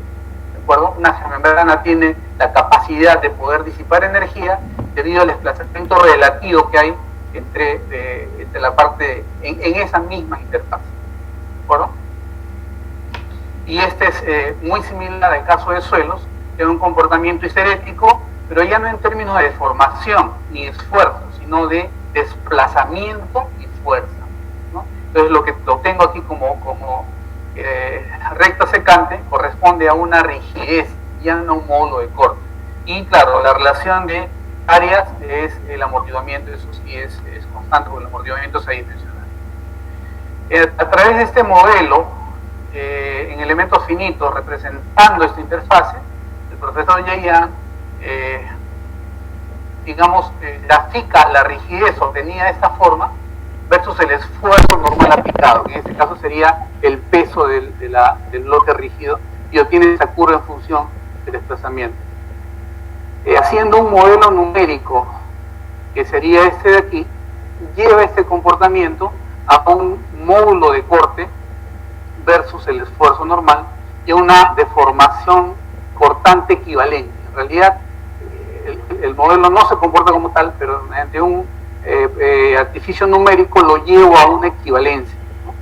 Finalmente, ese valor de G, que sería la deformación máxima, va a depender del tipo de interfase. Aquí tengo geomembrana de HDPE con arcilla seca, arcilla húmeda, geomembrana texturada con arcilla, es decir, una serie de interfaces que aquí tengo el valor de G que me va a permitir luego normalizarlo. Y finalmente, obtengo a partir de todo lo anterior la curva de reducción del módulo de corte. En este caso es muy similar a lo que yo obtengo en un suelo a partir de ensayos, ¿no? Y con esta curva puedo fácilmente simular en un programa de elementos finitos o un programa de cómputo en un elemento muy delgado que se comporta como una interfase y que tiene esas propiedades, en el cual el valor de G sencillamente lo tengo en esta tabla. Esa fue una de las primeras aproximaciones del comportamiento dinámico de interfaces que hizo el profesor Yeyan en el año 98. Luego ya en 2011, bastante más allá, Arab en la Universidad del Estado de Arizona desarrolla un método para evaluar integridades sintéticos en un sistema de contención de desechos aplicado a minería y aplicado a disposición de residuos sólidos, y toma en cuenta la interacción entre los elementos geosintéticos en la respuesta. El modelo elástico perfectamente plástico para reproducir el comportamiento cíclico de este tipo de interfaces, desarrolla un nuevo modelo constitutivo para el comportamiento del corte en este tipo de interfaces, y una de las cosas más importantes es que se calculan fuerzas y deformaciones en los geosintéticos. Es decir, hemos dicho que en un análisis simplificado de formaciones yo puedo obtener 30 centímetros, ¿de acuerdo? Pero cuando tengo interfaces, ¿qué es 30 centímetros? Lo que yo necesito saber es esa interfase, esa geomembrana, cuánto se estira y cuál es el esfuerzo aplicado. Y luego, obviamente, comparar con los esfuerzos de fluencia, con los esfuerzos de rotura, y ver si esa membrana puede soportar esos esfuerzos. Entonces, esta investigación llega mucho más allá, y esa seguramente va a ser la tendencia en el futuro de poder determinar fuerzas y deformaciones en los propios geosintéticos. Este es el ensayo de corte directo cíclico de propiedad del profesor Fox, que estuvo en la Universidad de Utah cuando lo conocimos, cuando lo contactamos. El interés de nuestros muchachos es impresionante. A veces no hay forma de ponerles ahí vamos con cuidado. Contactaron con el profesor Fox, pero lamentablemente el profesor Fox se estaba moviendo de Utah a la Universidad de Pensilvania. Una vez que se ha movido, se ha demorado mucho en poder configurar el equipo y enseñarle a alguien para que lo maneje.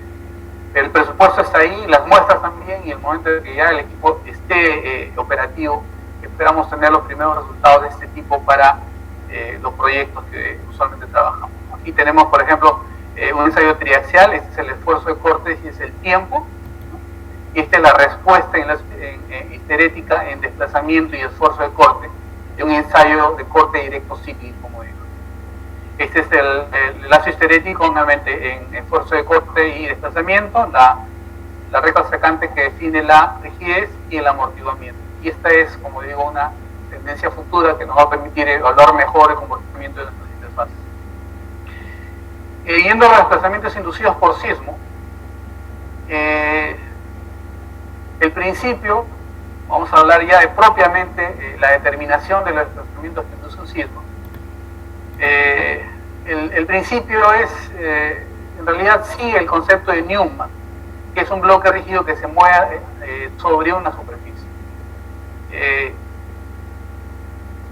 Este bloque es la masa que se desplaza, la superficie de deslizamiento, el coeficiente de fricción asociado a la aceleración de fluencia, y podemos hacer un análisis acoplado o desacoplado en función del método. La resistencia del cuerpo bajo la acción de la carga sísmica no presenta una reducción significativa, y eso ya hemos insistido bastante. Estamos hablando de materiales que no presentan licuación. Entonces, para evaluar el comportamiento sísmico hay que estimar el desplazamiento inducido por sismo, y hemos hablado de este rango de desplazamientos. Menor de 0,30 es lo ideal. La estructura y hay que evaluar si la estructura es capaz de soportar el desplazamiento calculado. Ya habíamos dicho que desplazamientos mayores a 15 centímetros pueden rasgar la membrana de instalaciones que tienen un revestimiento geosintético. Y hay que considerar las consecuencias de la falla, y hay que ser conservador en la evaluación del riesgo, el análisis de estabilidad, y hay que diseñar medidas defensivas también que proporcionan redundancia. Los procedimientos simplificados de desplazamientos inducidos por sismo que voy a presentar aquí no son los únicos. Hay una serie, pero los más usados son Magritte del 78, que todos conocemos, Bray trabajó el año 2007, ¿de acuerdo? Jorge Macedo, estudiante de la UNI, que fue a hacer un doctorado en Berkeley, pudo trabajar en la base de datos que tenía el profesor Bray, y este año en el Congreso Mundial de Ingeniería Sísmica realizado en Chile, publican el método aplicado a sismo de subducción. El profesor Bray publicó este método el año 2007 con una base de datos relacionado únicamente a sismo de corteza, lo cual en teoría no debería ser aplicado a nuestro medio, donde predomina la subducción. Sin embargo, personalmente él nos dijo en el año 2014, que también estuvo acá, que sí podíamos usar el método, pero tengan cuidado, porque no ha sido desarrollado específicamente para eso. Ya con la base de datos de sismo de subducción, Jorge trabaja y adapta el método a sismo de subducción, y lo que hemos encontrado afortunadamente es que lo que me da este método son desplazamientos por debajo de lo que me da este de acá. Es decir, en todo momento en la aplicación de este método habíamos sido conservadores, lo cual de una forma respiramos aliviado. Y otro método es el de Houston y otros un poquito más elaborados, métodos simplificados. El método de Magrizi-Sid. Primero hay que evaluar la pérdida de resistencia del material. Si es significativa, ya saben, no usarlo. Si es ligera, usar una resistencia reducida, usualmente un 10 a 20%, es decir, reducir el ángulo de fusión y la cohesión en un 10 o 20% para aplicar el método. Calcular la aceleración de fluencia, que es la aceleración, es decir, el coeficiente sísmico para el cual el factor de seguridad es igual a 1. ¿no? Bueno, vamos a ir un poquito más adelante porque el tiempo nos gana. La idea es determinar el desplazamiento de este talud, para el cual necesito determinar la aceleración en la cresta. Y quizás en este método sea, digamos, lo más complicado. Una forma y la más conveniente y relativamente rápida es analizar la respuesta sísmica mediante el programa llamado DeepSoil de la Universidad de Illinois en Urbana-Champaign.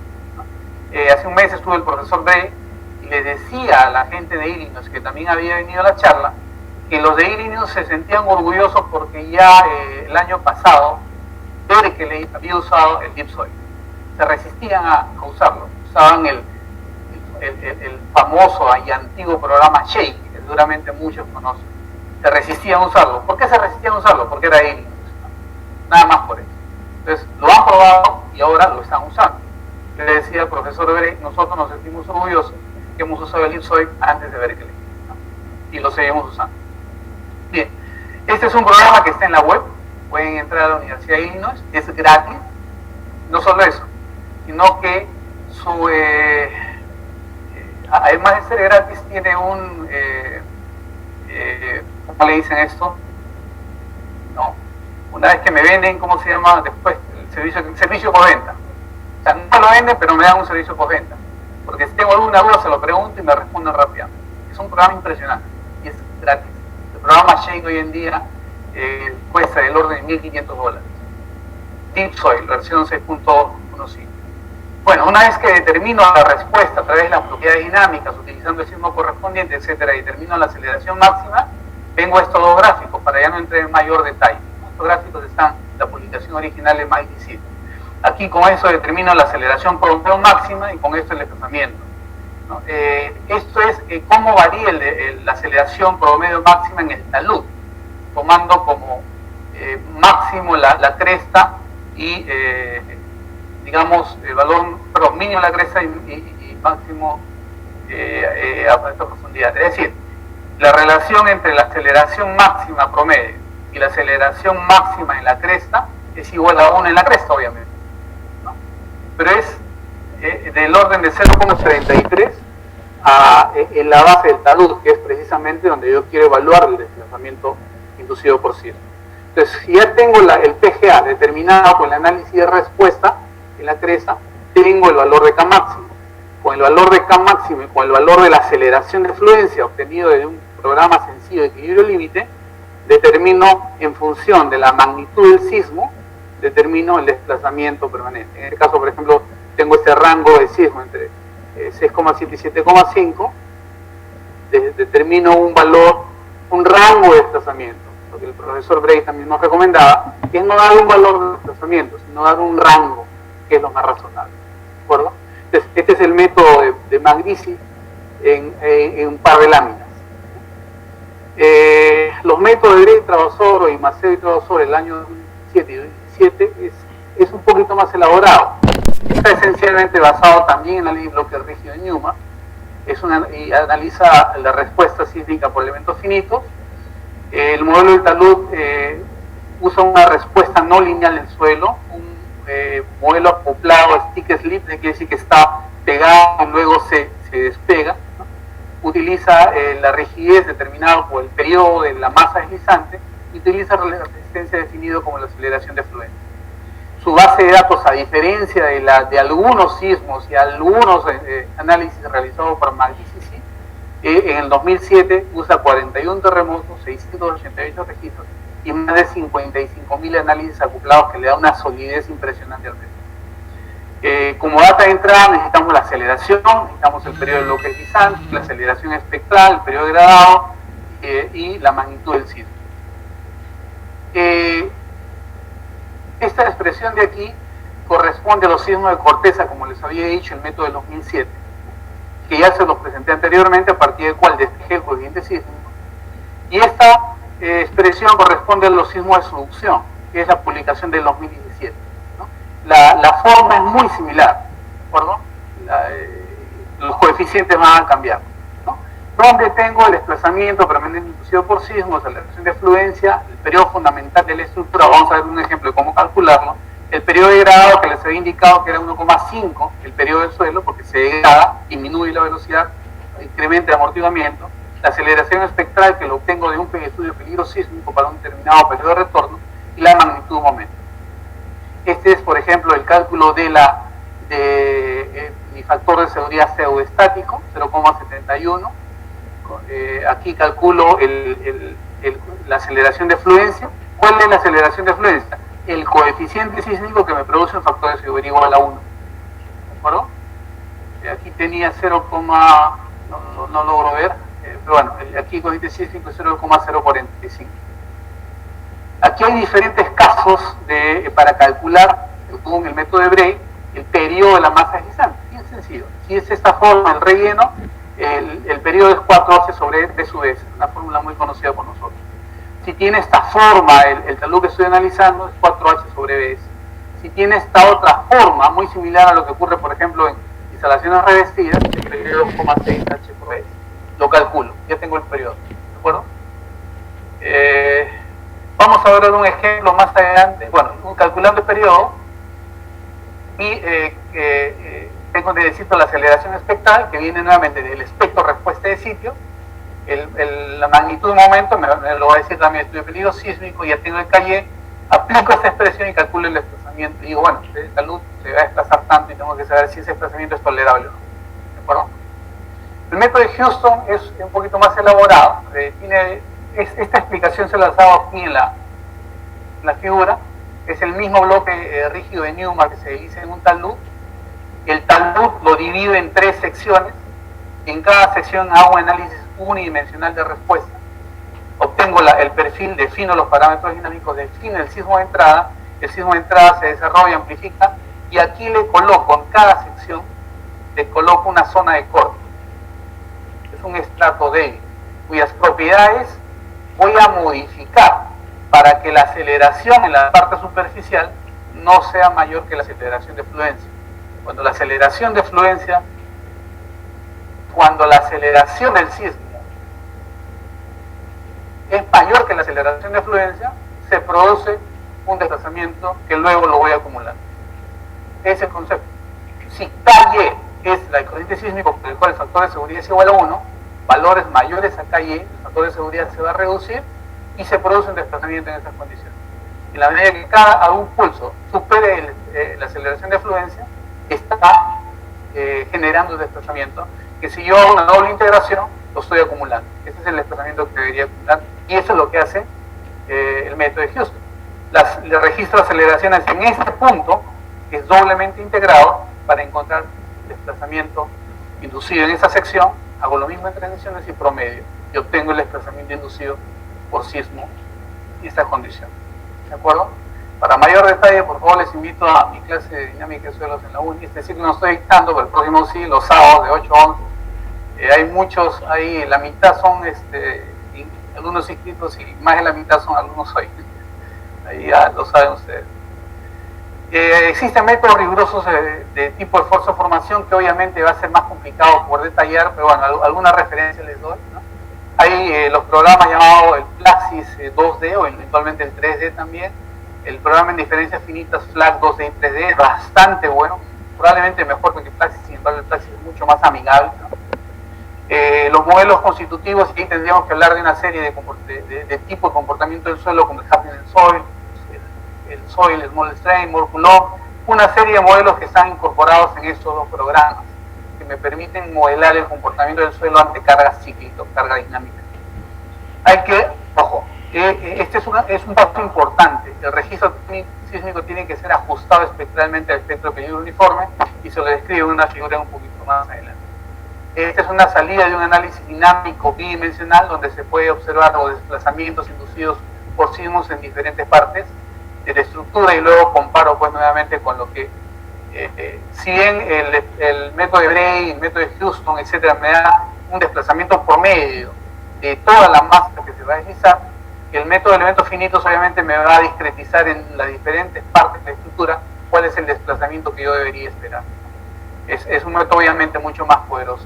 Este es un análisis en 3 dimensiones. Esta es la topografía de la base donde está asentada una pila de lixiviación, y estos puntos en rojo aproximadamente indican que estoy cerca de los 30 centímetros, ¿de acuerdo?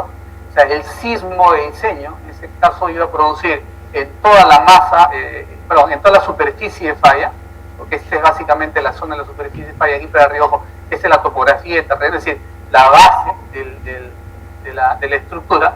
Estoy viendo yo diferentes deformaciones, desplazamientos por corte que se van a producir, siendo los mayores en esta zona. En este caso es un método tridimensional que obviamente es mucho más sofisticado, ¿no? Demora mucho más, es mucho más costoso. Un análisis como ese tranquilamente puede costar $60.000. Vamos a, con eso ya terminar. Sé que soy un poquito... ¿Puedo terminar acá si ustedes gustan porque estamos con la hora? ¿No? ¿Leo? ¿Nadie se duerme? Un caso estudiado, nuevamente con eso ya termino.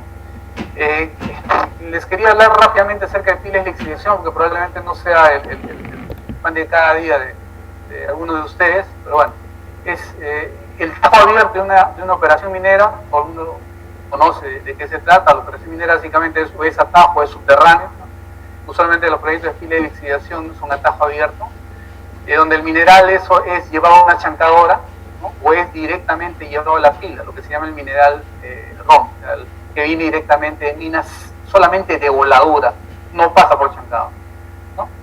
O sea, este proceso, yo lo llevo a la pila. La pila es una instalación revestida con geomembrana, donde yo acumulo mineral en capas que son luego regadas con una solución cianurada para la obtención de oro o plata, ácido sulfúrico para la obtención de cobre, níquel o uranio. Entonces, esto percola, disuelve los metales, y luego los metales disueltos y con solución llegan a una fosa, que se llama una fosa de solución enriquecida, de la cual se bombea hacia la planta, y en la planta, por procesos metalúrgicos, separan el metal que está contenido en la solución. El concepto es bien sencillo, ¿no? Nosotros, no, este tipo de plantas no producen concentrados, producen doré en oro, o producen cátodos de cobre, por ejemplo, en minería de cobre. El concentrado es cuando yo llevo el tajo a chancadora primaria, secundaria, terciaria, molienda, flotación, y me produce relaves. Ese es el concentrado.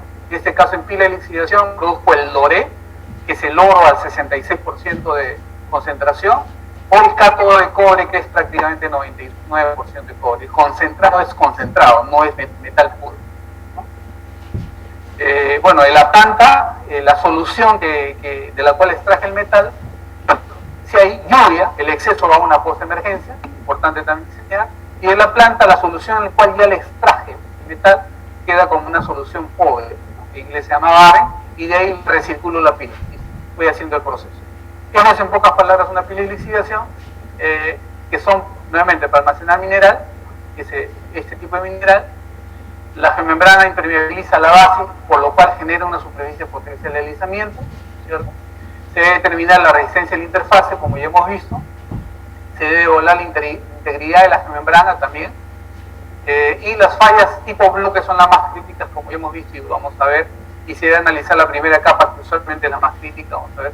Y el criterio de desplazamiento que hoy en día usamos es no más de 15 centímetros el desplazamiento inducido por sismo. Más de eso puede romper la geomembrana.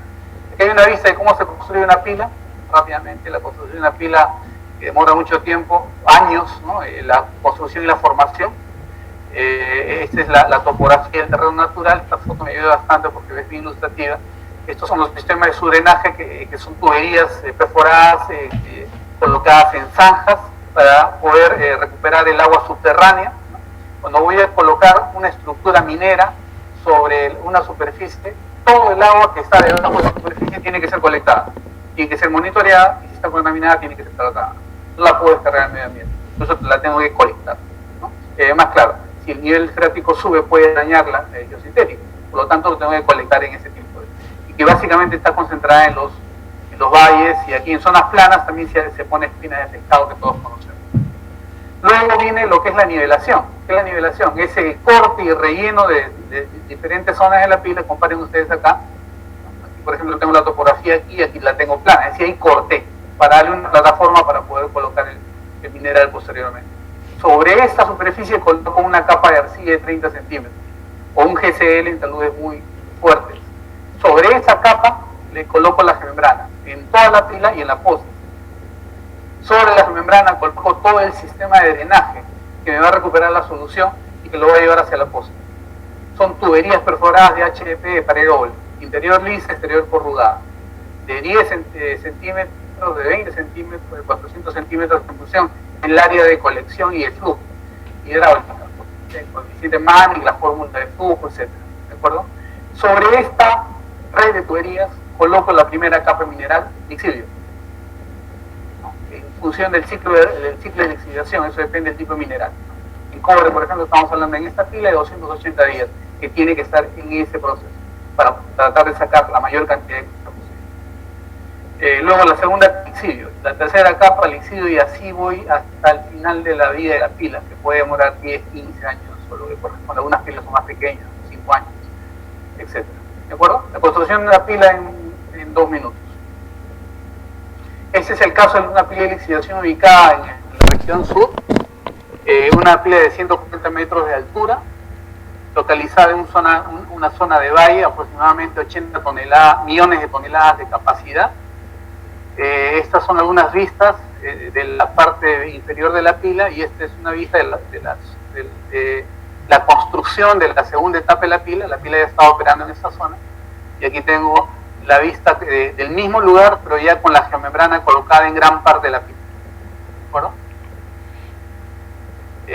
Este fue el diseño original que indicaba una banqueta con fin de estabilidad. Esta banqueta la van a ver aquí en esta sección. Dejaron de colocar mineral en esta banqueta. Y el propietario dijo, ¿por qué no colocamos mineral en esta banqueta? ¿Qué implica eso en términos de estabilidad? Entonces se hizo un análisis dinámico riguroso para poder justificar ante la autoridad que podíamos rellenar sin problema de estabilidad. Eso fue básicamente el concepto. Esto fue, digamos, lo que se propuso, y llenar esa zona. Como ven ustedes aquí en la sección, se ha llenado, incrementando la capacidad aproximadamente un 15% de la pila, lo que es más importante y suena como música al oído de los mineros, sin gastar un dólar. Porque no han tenido que ampliar la pila, sencillamente han tenido que aprovechar mejor el espacio.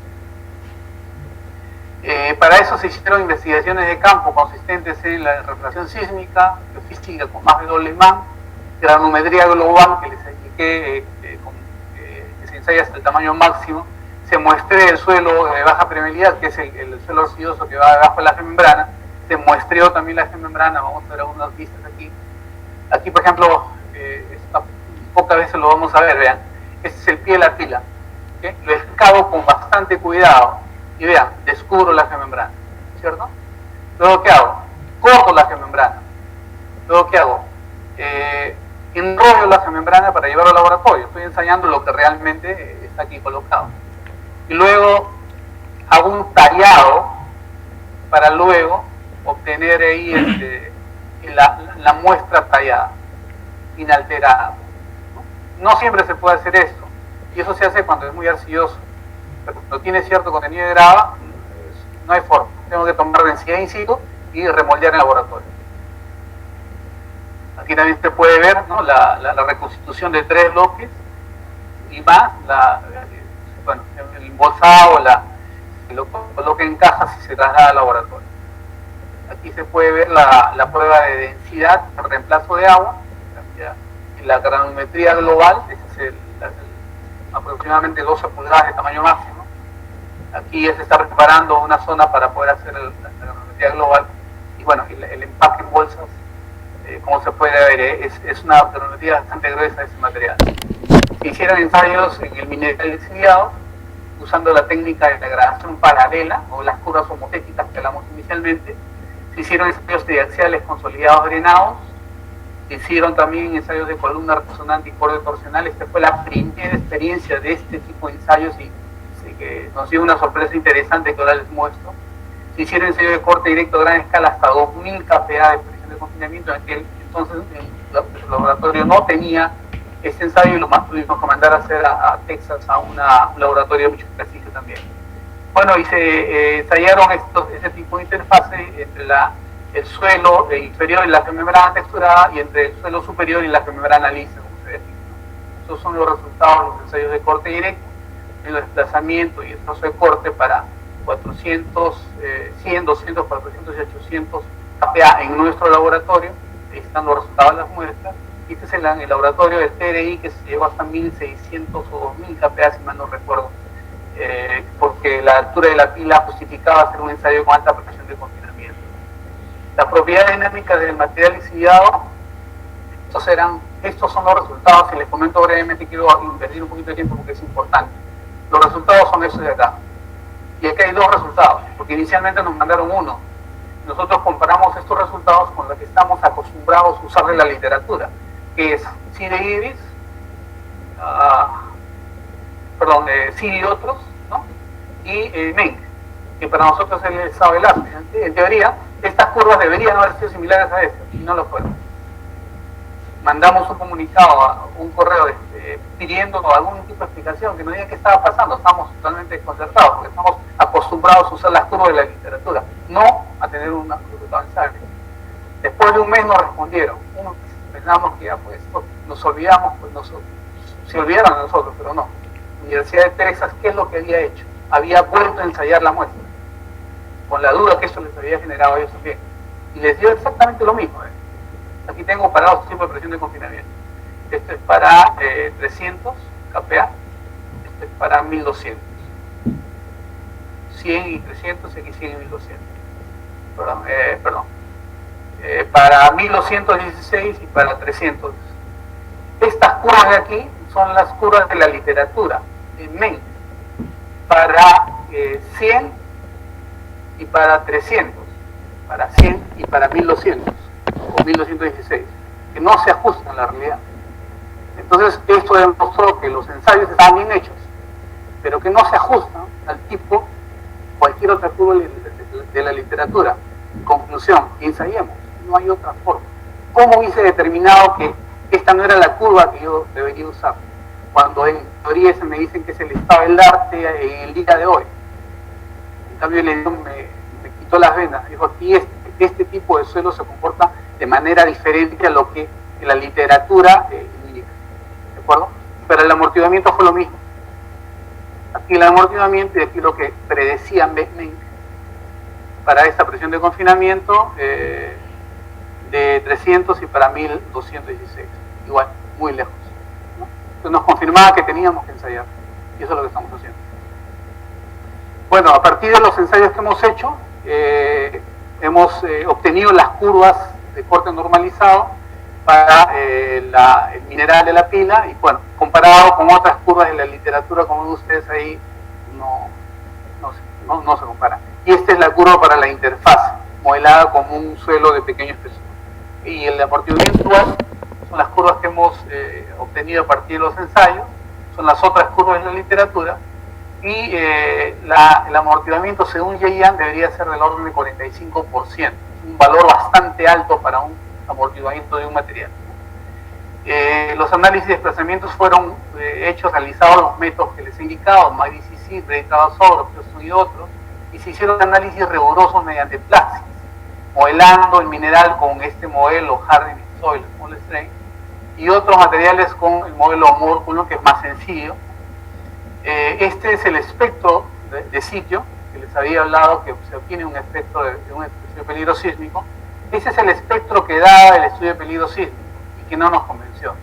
Y nosotros desarrollamos dos espectros más con dos leyes de atenuación, digamos, actualizadas, porque el estudio de peligro sísmico está ciertamente desactualizado. ¿Para qué hicimos eso? Para poder promediarlo y levantar los valores de aceleración que se vean aquí. Este sería el PGA para un periodo igual a 0. ¿No? Es la definición de PGA. Entonces, con estas leyes de atenuación pudimos definir, en este caso, al periodo degradado del suelo, cuál es la aceleración espectral, según el concepto y el método de ciencia. Y aquí se puede ver el cálculo del coeficiente sísmico a partir de aceleración espectral para 100 años de periodo de retorno y 475 años. Como se ve aquí, aquí obtengo 0,07, 0,101 y 0,131. En promedio obtengo 0,10 para 100 años de periodo de retorno. O sea, ya no uso la aceleración entre 2, al 50%. Uso el método de Bray, que es racional, y que me dice que ese es el coeficiente sísmico, que está un poco por debajo del 50% de la aceleración máxima. ¿De acuerdo? ¿Por qué 100 y por qué 475 años? Se analizaron dos casos. El primer caso durante la operación de la pila, que iban a ser aproximadamente 8 años, y el otro caso una condición de largo plazo, de cierre, que sería 475 años. A diferencia de una presa de relaves, cuyo daño, cuya falla podría ocasionar gran daño, la pila de lixiviación en caso falle no ocasionaría esos daños. Por lo tanto, trabajar con 500 años es razonable en proyectos de pila de lixiviación. Estas son las aceleraciones espectrales, miren, para 475 años, para diferentes secciones, ¿no? Para diferentes secciones hemos tomado, diferentes secciones de la pila hemos tomado un valor del periodo de esta sección, ¿no? El 2.6 por el espesor, 2.6 por la altura del talud dividido entre las velocidades de corte, ¿no? Para cada diferente sección que hemos analizado, lo traemos aquí al espectro de respuesta y calculamos aceleraciones espectrales para cada caso, para luego aplicar en la fórmula de Bray, ¿no? Y aquí tenemos, para 100 años tenemos, para diferentes secciones, aquí tengo la aceleración de fluencia para cada sección, la velocidad de corte para cada caso similar, la altura del bloque deslizante y el periodo de grado calculado, el periodo calculado con 2.6 H sobre BS, ¿no? Para cada ley de atenuación tengo la magnitud, tengo la aceleración espectral calculado para cada ley de atenuación, y el desplazamiento inducido por sismo para cada sección, para una ley de atenuación, para otra ley de atenuación, para la tercera, para 100 años, y lo mismo para 500 años, obviamente la aceleración es mayor. ¿De acuerdo? Estos son los que al final voy a presentar un resumen de todos los desplazamientos que se han calculado, pero como ven ustedes, para 100 años los desplazamientos en términos de centímetros son relativamente bajos, y para 500 años estamos hablando de hasta 15, 18 centímetros, o hasta 20 y tantos centímetros que se va a producir, todavía debajo del criterio dice. El ajuste espectral es algo también importante tomar en cuenta. ¿Qué consiste esto? El sismo original registrado, por ejemplo, en el Parque La Reserva el año 74, me sirve como registro original, tiene su espectro de Fourier, espectro de frecuencias, y eso lo lleva a un espectro de respuesta. O sea, de este sismo obtengo el espectro de Fourier y obtengo el espectro de respuesta. Pero este sismo ha sido registrado ¿dónde? El Parque La Reserva, una aceleración máxima de 0,2 G. ¿De acuerdo? Eso es lo que tengo acá registrado. Pero en el lugar del proyecto, yo no voy a tener 0,2 G. Voy a tener de repente 0,35 G. ¿De acuerdo? Y una sismicidad diferente. Entonces, ese sismo lo tengo que ajustar espectralmente, de modo que, siendo este el espectro de respuesta objetivo, tengo que alterarlo con una cierta metodología para que su espectro de respuesta ya no sea este, sino sea este, el espectro de sitio, que ya representa la sismicidad de la zona y la aceleración máxima, en este caso el PGA. Eso es lo que se llama el ajuste espectral. No puedo usar el sismo y llevarlo sencillamente y usarlo en la zona del proyecto, porque en la zona del proyecto la sismicidad es diferente, la aceleración máxima es diferente. Entonces, uso la técnica del ajuste espectral y lo que tengo es el sismo ajustado espectralmente, y luego con este sismo está, claro, si este sismo ha sido registrado en roca, lo llevo también a roca, y luego le puedo aplicar el concepto de amplificación para obtener la respuesta en la superficie, ya sea aquí o ya sea en la corona capilla, ¿no? Y eso obviamente va a tener un espectro de Fourier que al final lo puedo comparar con el original. Eso es lo que se llama el ajuste espectral, que es una técnica que estamos usando con mucha frecuencia. Los registros que fueron utilizados para este caso particular fueron de 3 estaciones, uno de Atico, el sismo de Atico, ubicada en la estación César Vizcarra Vargas, ¿no? Este es el padre de nuestro actual ministro de Transportes, Martín Vizcarra, que lo conocí cuando era presidente del INAH de Moquegua, construyendo la presa pastoral, una persona impresionante en realidad, una excelente persona. Este sismo fue registrado en el sismo del 2001, en realidad todos son sismos de subducción, uno es espacio, otro es una placa, y aquí está la aceleración máxima en Moquegua.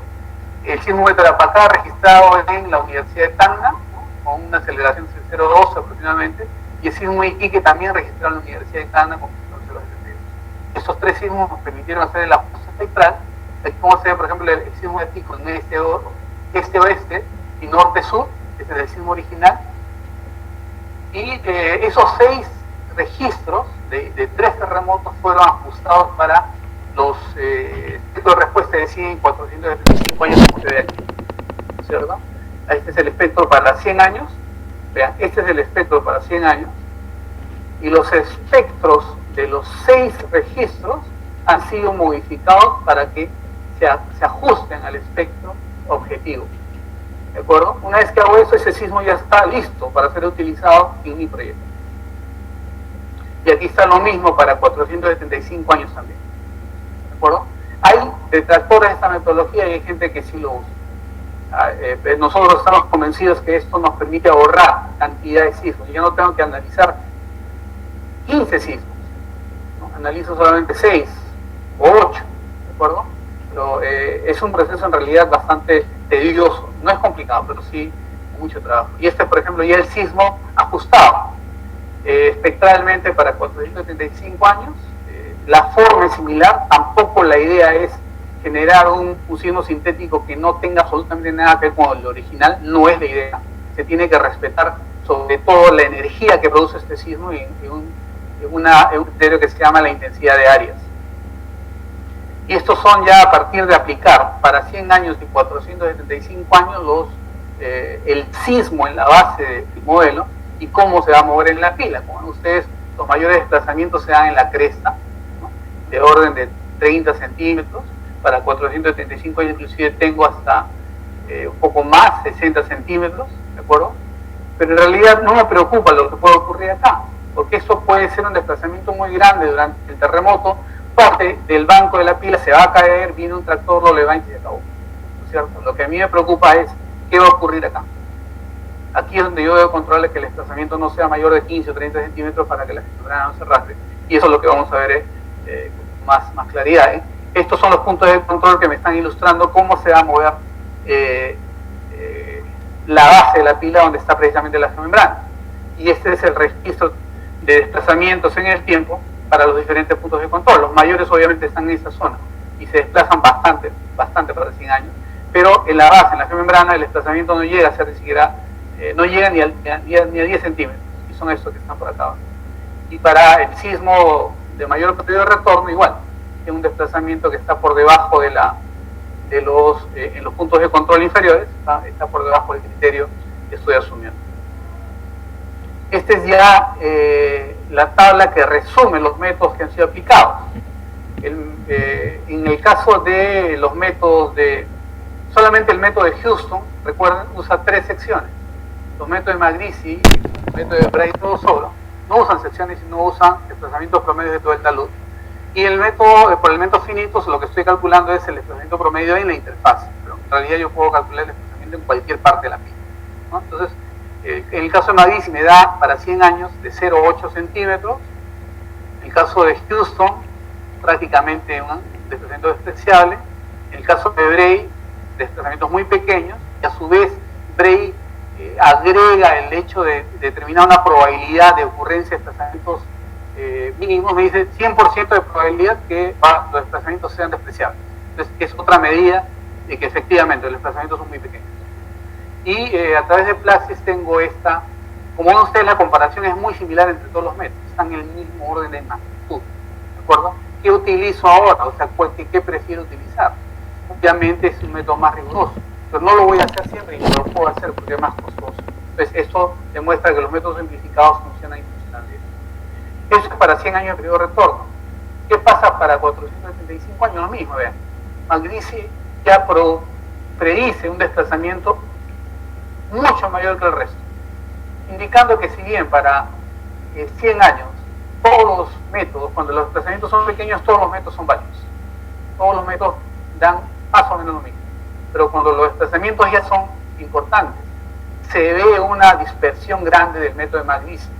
Hoy en día nosotros recomendamos no usar McLeese, no es el método adecuado, lo fue en su momento. Hoy en día ya existen métodos mucho más sólidos. Como ven ustedes, el método de Houston me predice en este orden, el método de Bray me dice hay solamente 5% de probabilidades que los desplazamientos sean nulos.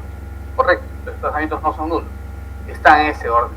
Y elementos finitos también prácticamente me dice que estoy en ese mismo orden, y esto de alguna forma justifica el uso de los métodos simplificados, que son bastante sencillos de poder utilizar, y como se ve aquí y en otras aplicaciones que hemos hecho, son bastante confiables también.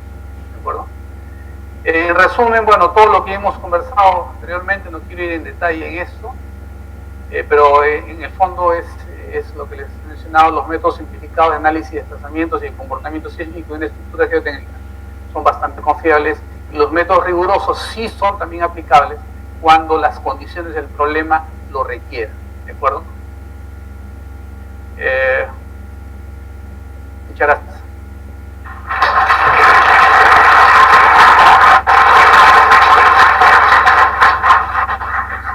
No sé si habrá tiempo para unas preguntas, quedo a su disposición. Si no hay tiempo, sí, en cualquier momento, en todo caso, a todo gusto podemos conversar. Ok.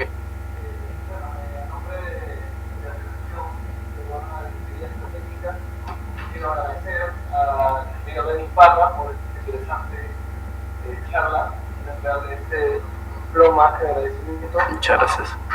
Y un regalo. Ok, gracias.